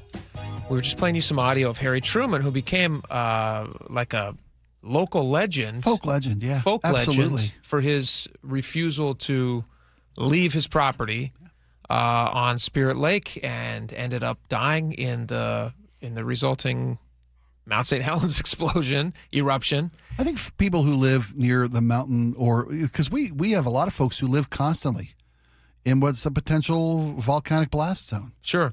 I mean, the town of Ording, that whole community in the shadow of St. Helens or Rainier. Mm-hmm. I mean, we're always, one natural disaster away from having communities just wiped off the map, and you never think it's going to actually you always happen. live. Oh, we live on the fault line. We live into this. We live into that. But it happens, and it did happen 46 years ago today. You know what's crazy? Here's another fun fact for you guys to think about. So all that sediment that washed down, you see the side of the mountain just completely blow off. The river of mud. The river of water, mud and melted ice and mud. Yeah. So listen to this. That was so vast, all the sediment deposited in the Tolt River, so vast that even today it continues to flow downstream. Total sediment transported since 1980 is enough to bury downtown Portland, Oregon under 300 feet of mud. That's how much was taken off the mountain and just transported downriver in these massive washouts. Well, when you say it was, 33,000? 33,000 Hiroshima bombs, equivalent. I mean, you can't fathom how much power that force that is. But then, you watch the entire side of a mountain just be moved and wash 300 feet. How much? Portland, 30 or 30 feet deep? 300 feet deep. 300 feet deep. The entirety of Portland buried in 300 feet of mud. Yes, that's how much has been transported since 1980. Here's another weird conspiracy theory, and then we're going to get back into some of this audio. But you and I were talking just a couple minutes ago about how you thought that your father-in-law, who was actually in Spokane at the time, was D.B. Cooper. Thought so. Yeah, and you thought he thought it's very possible he could be. Yeah, they don't know. So here's another conspiracy. Have you heard this conspiracy theory about the Mount St. Helens cover-up of D.B. Cooper? So he jumped in, was it 1971? I think it was in November of 1971 that D.B. Cooper originally jumped. I could be wrong about that. Let me look that number up real fast. 1971, yes. November 24th, 1971. It was Thanksgiving Day, right? Okay, sure. Wasn't it? Or Thanksgiving Eve? I didn't notice. I didn't notice a volcanic eruption. D.B. Cooper was off my radar. Okay, so the thing about D.B. Cooper, if you grew up here, if you're local here, then it's legend. Everybody knows about it. So much so that you thought your father-in-law was possibly D.B. Cooper. So the flight path where he jumped out of the 727, a lot of folks are saying that he actually, because this would have been 9 years later that St. Helens erupted, a lot of folks are saying or positing this conspiracy theory that he did indeed die from the fall because it was a stormy, rainy night, cold weather, all that stuff. He must have been injured when he fell. And then They just didn't find him. It's a huge, vast wilderness. And they did so much to try to find his remains and try to find him. None of the money ever turned up except some by a river, weirdly, in 1980, right around the eruption. But they're saying that if he landed anywhere near Mount St. Helens, which they think he very easily could have based on the flight path of the plane, then his remains just weren't discovered, and it was all just covered up by sediment or the eruption when St. Helens exploded. Makes sense. Which would make sense because they've never been able to find him since then. And then the only money they did find was in that Washougal washout years later in 1980. It's possible. Anyway, we were talking about it, so I thought it was interesting to bring back up. All right, here's some more audio. This was Harry Truman talking about why he was refusing to leave. Spirit Lake was his home. He wasn't going to go. If I left, it'd kill me. If I left this place and lost my home, I'd die in a week. I couldn't live. I couldn't stand it. So I'm like that old captain. By God, I'm going down the ship. What am I going to do? I lived up there. I lived up there 50 years. I had some people yesterday ask me why the hell I stay there and what am I doing up there. That's my life. Spirit Lake and Mount St. Helens is my life, folks. I've lived there 50 years. It's a part of me. That mountain and that lake is a part of Truman, and I'm a part of it. Now, we got to remember back in the time when they're doing these interviews with him, when these interviews with Harry Truman, he's talking to local reporters, which is where we got some of this audio. We have the benefit of hindsight. We know that it erupted. Right. But it's not like that was the first time that the mountain had been burping and making noises. Now, they were pretty sure, based on what it was doing, that this looked like it could be the big one. Right, because you're talking about literally hundreds, if not thousands, of micro tiny little earthquakes happening, all these little yeah. things. But Harry Truman, he's an 83-year-old man. Yeah. Everybody knows old men. They're stubborn. Yeah. And he probably felt like, I know better. And He you guys probably felt thousands of those over the course of his 50 years at Spirit Lake. all the time. Right. Eruption, whatever. I was going to come up with a rhymey word for it. But I couldn't come up. You asked initially when we started talking about the anniversary today, did Harry Truman say, if it's my time, it's my time? In that last statement he made, if I lose this place, I'm not going to make it a week without this. So maybe he was resigned. Yeah. To the fact that if this is it, this is it. He felt like his fate was tied to that mountain. Yeah. This is where he lives, and this is where he dies. But just think about that. Here's a short interview with the sheriff, Les Nelson, whose job it was to go and try to convince this curmudgeonly old man, like, hey, why don't you just come down off the mountain for just like a couple of days? Yeah. Because they did. They had a lot of people. They evacuated those neighborhoods. In fact, there was a big push, and we have audio of this. There's a big push by the local lawmakers to let people back into their homes because they were being kept out of their homes. Right. And they were shutting roads down, saying, you guys can't go back in. And they were letting people temporarily to go back in, get supplies, get things that they might need. Yeah. And then you got to get back out. Because they've been emergency evacuated. Yeah. But this is the Sheriff Les Nelson talking about his last visit to Truman before the eruption. Thursday, May 15th. Sheriff Les Nelson heads up to Spirit Lake for what would be his last chat with Harry Truman. That was an ominous place. That was strange, an eerie feeling to be up there at that mountain. It was extremely quiet. Everything but Harry was quiet. And he said, I'll be stranded up here, but you guys can throw me a loaf of bread or something out of a helicopter or something. He said, we'll be all right here. And I guess that I respected that. He was entitled to be left there. What would you have arrested him for? For being in his home on a quiet evening? I mean, yeah, great question. How do you force somebody to leave if they don't want to leave? And you can't prove beyond a reasonable doubt, it's not like a court case, but you can't prove that mountain's going to blow up until it erupts. Yeah. And he'd been through dozens of those scares. Yeah. And so he said, yeah, just toss me a loaf. But the fact that he said, you guys can toss me a loaf of bread because I'll be stuck up here leads me to believe that he didn't think it was going to take him out. That he thought, I'll survive this. It'll be bad conditions, but you guys can. I may be cut off, but I'm a tough guy. Yeah, I'll survive. The whole thing was just wild. I mean, looking back, I can't believe it's been 46 years. I still remember driving around as a kid, and my parents said, hey, look at that like big giant hill of dirt. That's ash. Yeah. They had to clear a road through that ash because it just covered everything. And to think that it seems impossible to me that could happen again. And yet, we live in the shadow of the mountain. In the shadow of really active volcanoes. The largest on the continent. Does that ever scare you? Do you ever think about it at night? No, I don't. Our band played a gig down in Ording once, And those folks are like, whatever. Yeah. If it happens, they're very Truman-esque. If it blows, it blows. You can't let it dictate your life. You kind of, just like that sheriff, I kind of respect it. Kind of respect the fact that, yeah. Just going to live your life. I like it. All right, we got a lot more coming up. We got text messages, lots of great stuff. Stick around. We'll be right back.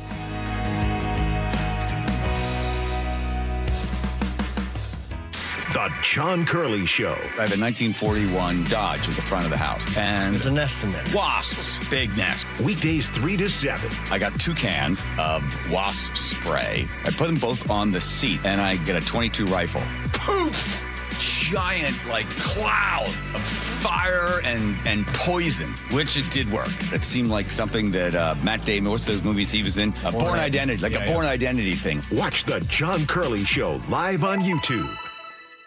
Hey, when was the last time you inspected your crawl space or your attic? What's the last time you went in there just to see what kind of shape they're in? Oh, never? Yeah, same. I don't want to go in there. Most homeowners completely avoid those areas, but it is important to check on them regularly. It's why you call Crawl Pros. They'll come out and go where you don't want to. Hey, it's Mike Salk here. And yes, when Crawl Pros came out to my place, they realized we had a little problem with our insulation. So they've set about fixing it, and they did a great job. But if you've got the same problem, they'll also look to see what kind of energy rebates are available. Right now, local utility companies are incentivizing homeowners to make their home more energy efficient with proper insulation. And some homes qualify for several $1,000s in savings with these utility rebate programs. So don't just assume your crawl space and attic are in great condition. Do what I did. Call Crawl Pros today and schedule a free corner-to-corner inspection and find out if you've got water intrusion, mold, rodent issues, or even damaged insulation. Schedule your crawl space and attic inspection at crawlpros.com.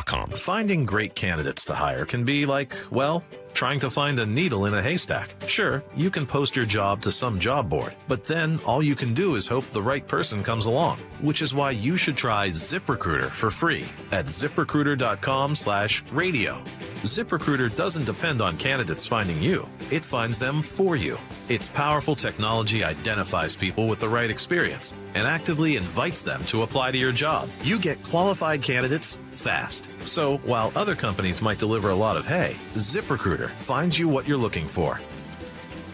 The needle in the haystack. See why 4 out of 5 employers who post a job on ZipRecruiter get a quality candidate within the first day. ZipRecruiter, the smartest way to hire. And right now, you can try ZipRecruiter for free. That's right, free at ZipRecruiter.com/radio. That's ZipRecruiter.com/radio. ZipRecruiter.com/radio. ZipRecruiter. Guys, tired all the time? Gaining weight? Low drive? These aren't just signs of aging. They could be low testosterone or other underlying issues.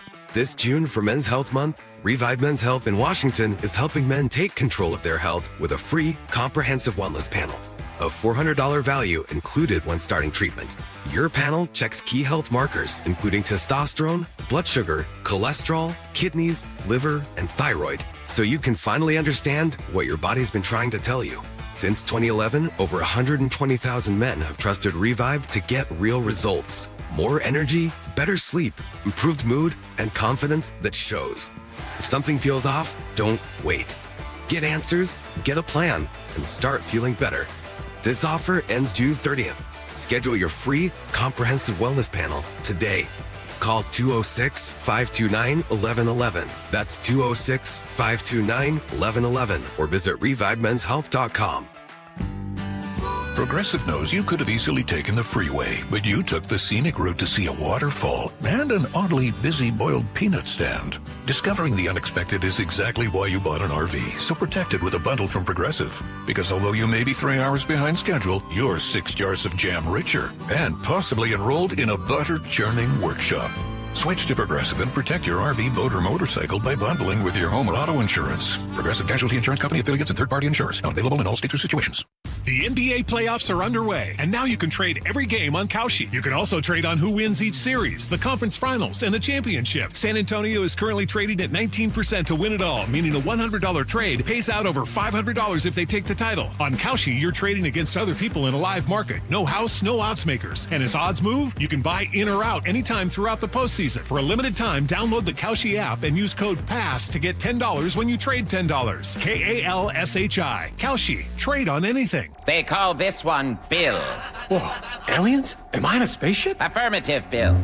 What's with the laser saw? Relax. We are cutting our bill in half. What? An Xfinity mobile transmission says you can cut your bill in half. Oh, your mobile bill, not me, Bill. Ah. Xfinity Mobile also says we can try it free for a year. Free. Yes, with no commitment. Can we put the saw away? I am reluctant.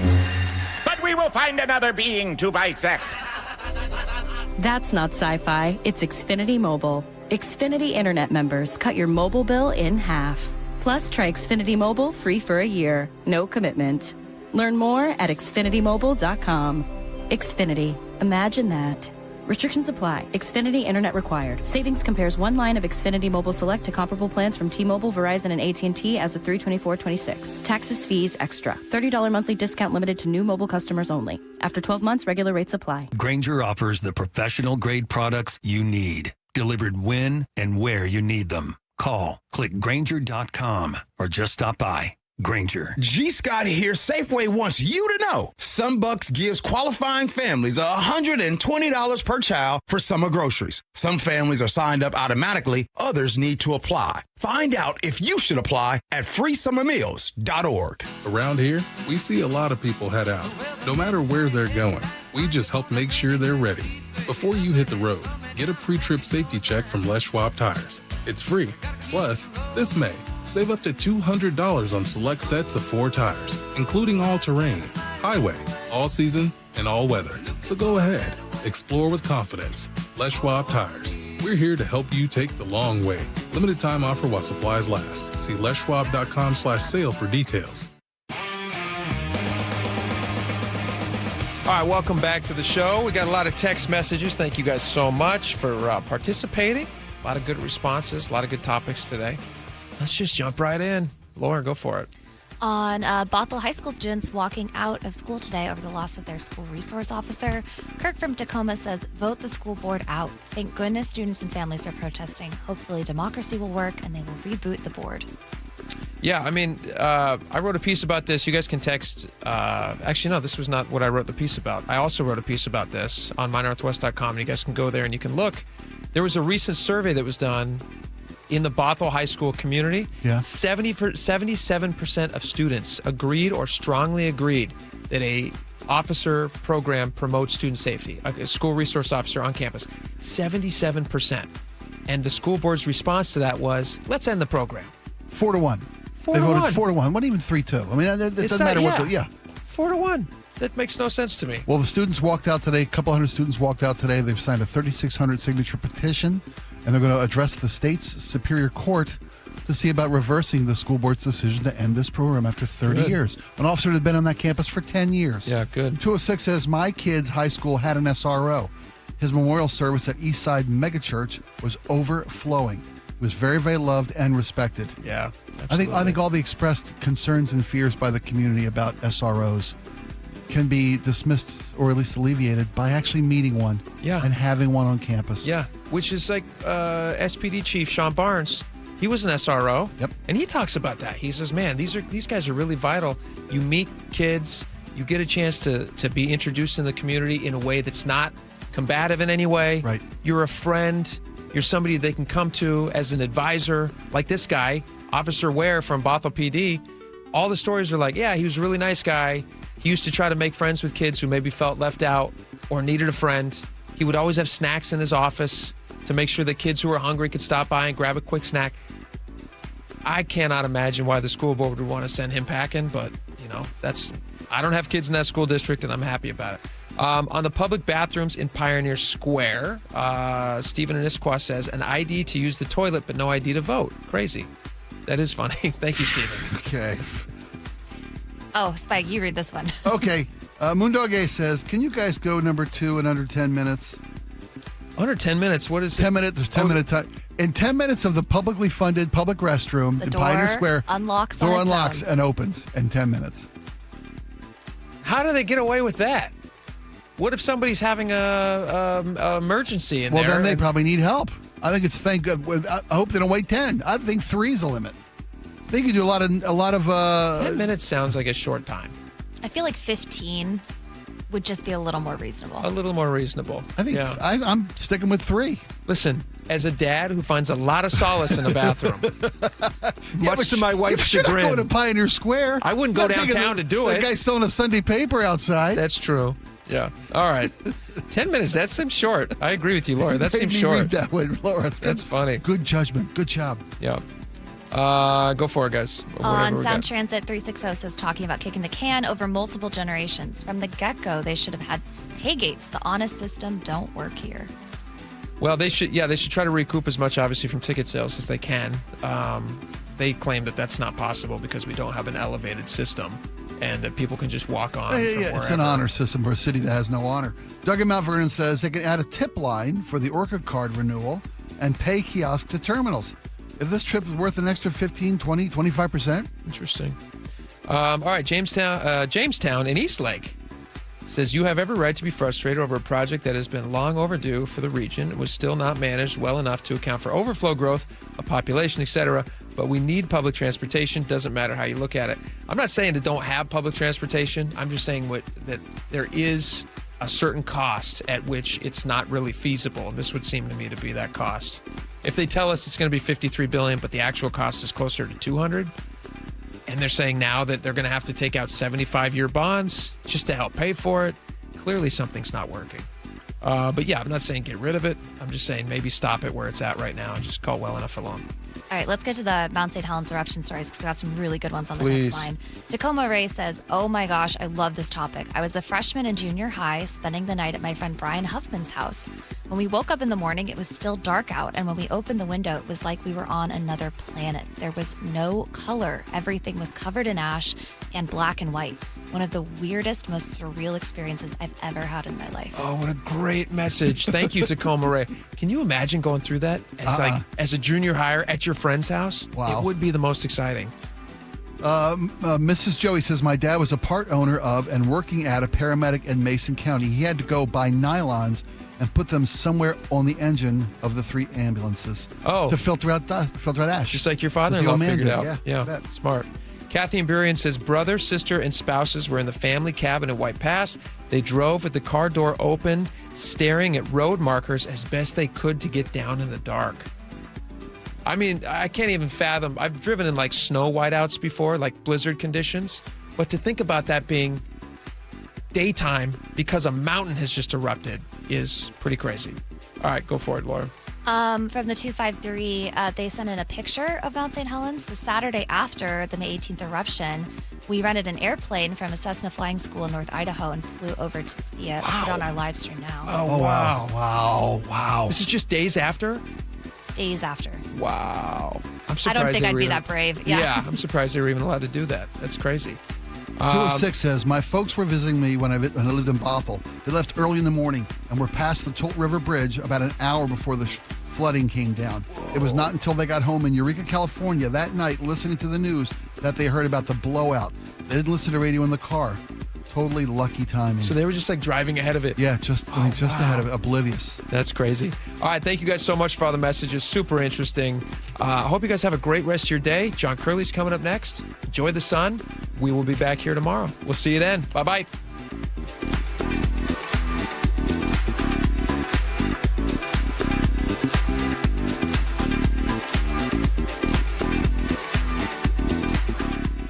Choke Points with Chris Sullivan, presented by Carter Subaru. Apparently $15 isn't enough to get the results that the state wants. Your drive to work could be getting a little more expensive, especially if you use the Good to Go system. Toll rates could increase on 167 and 405. I'll have the details on Seattle's Morning News on Tuesday morning. Get all of Sully's Choke Points at mynorthwest.com and the KIRO Newsradio app. Progressive knows you could have easily taken the freeway, but you took the scenic route to see a waterfall and an oddly busy boiled peanut stand. Discovering the unexpected is exactly why you bought an RV, so protect it with a bundle from Progressive. Because although you may be 3 hours behind schedule, you're 6 jars of jam richer and possibly enrolled in a butter-churning workshop. Switch to Progressive and protect your RV, boat, or motorcycle by bundling with your home or auto insurance. Progressive Casualty Insurance Company affiliates and third-party insurers. Not available in all states or situations. The NBA playoffs are underway, and now you can trade every game on Kalshi. You can also trade on who wins each series, the conference finals, and the championship. San Antonio is currently trading at 19% to win it all, meaning a $100 trade pays out over $500 if they take the title. On Kalshi, you're trading against other people in a live market. No house, no odds makers. And as odds move, you can buy in or out anytime throughout the postseason. For a limited time, download the Kalshi app and use code PASS to get $10 when you trade $10. KALSHI. Kalshi. Trade on anything. For over 50 years, Bucky's Complete Auto Repair has been the one locals trust for fast, friendly service with guaranteed repairs. With 16 family-owned locations and a Carfax preferred badge, Bucky's makes it easy with same-day service and available financing. Visit buckys.com. At Fisher Investments, we may seem like other money managers, but we're different. What makes you so different than the rest of us? We ensure clients receive unparalleled service at every step of the relationship. Tell me more.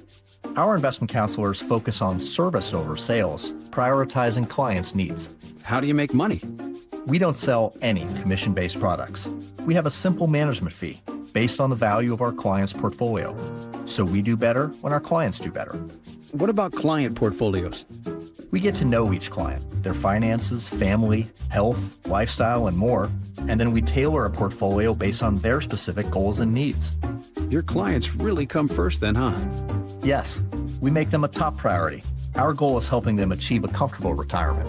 Wow, maybe we are different. At Fisher Investments, we're clearly different. Learn more at FisherInvestments.com. Investing in securities involves the risk of loss. The team that gave me back my full head of hair, Advanced Hair, is once again the winner of the 425 Business of the Year. Dr. Perungo and his world-class team begin regrowing your own natural hair the very next day. And Advanced Hair guarantees your new hair will grow, just like they did for me. Find out why Advanced Hair is the best of the best. With your free consultation, you'll receive $250 off and 250 free hair grafts. 425-449-8185 or advancedhair.com. Missing teeth? You may qualify for full mount implants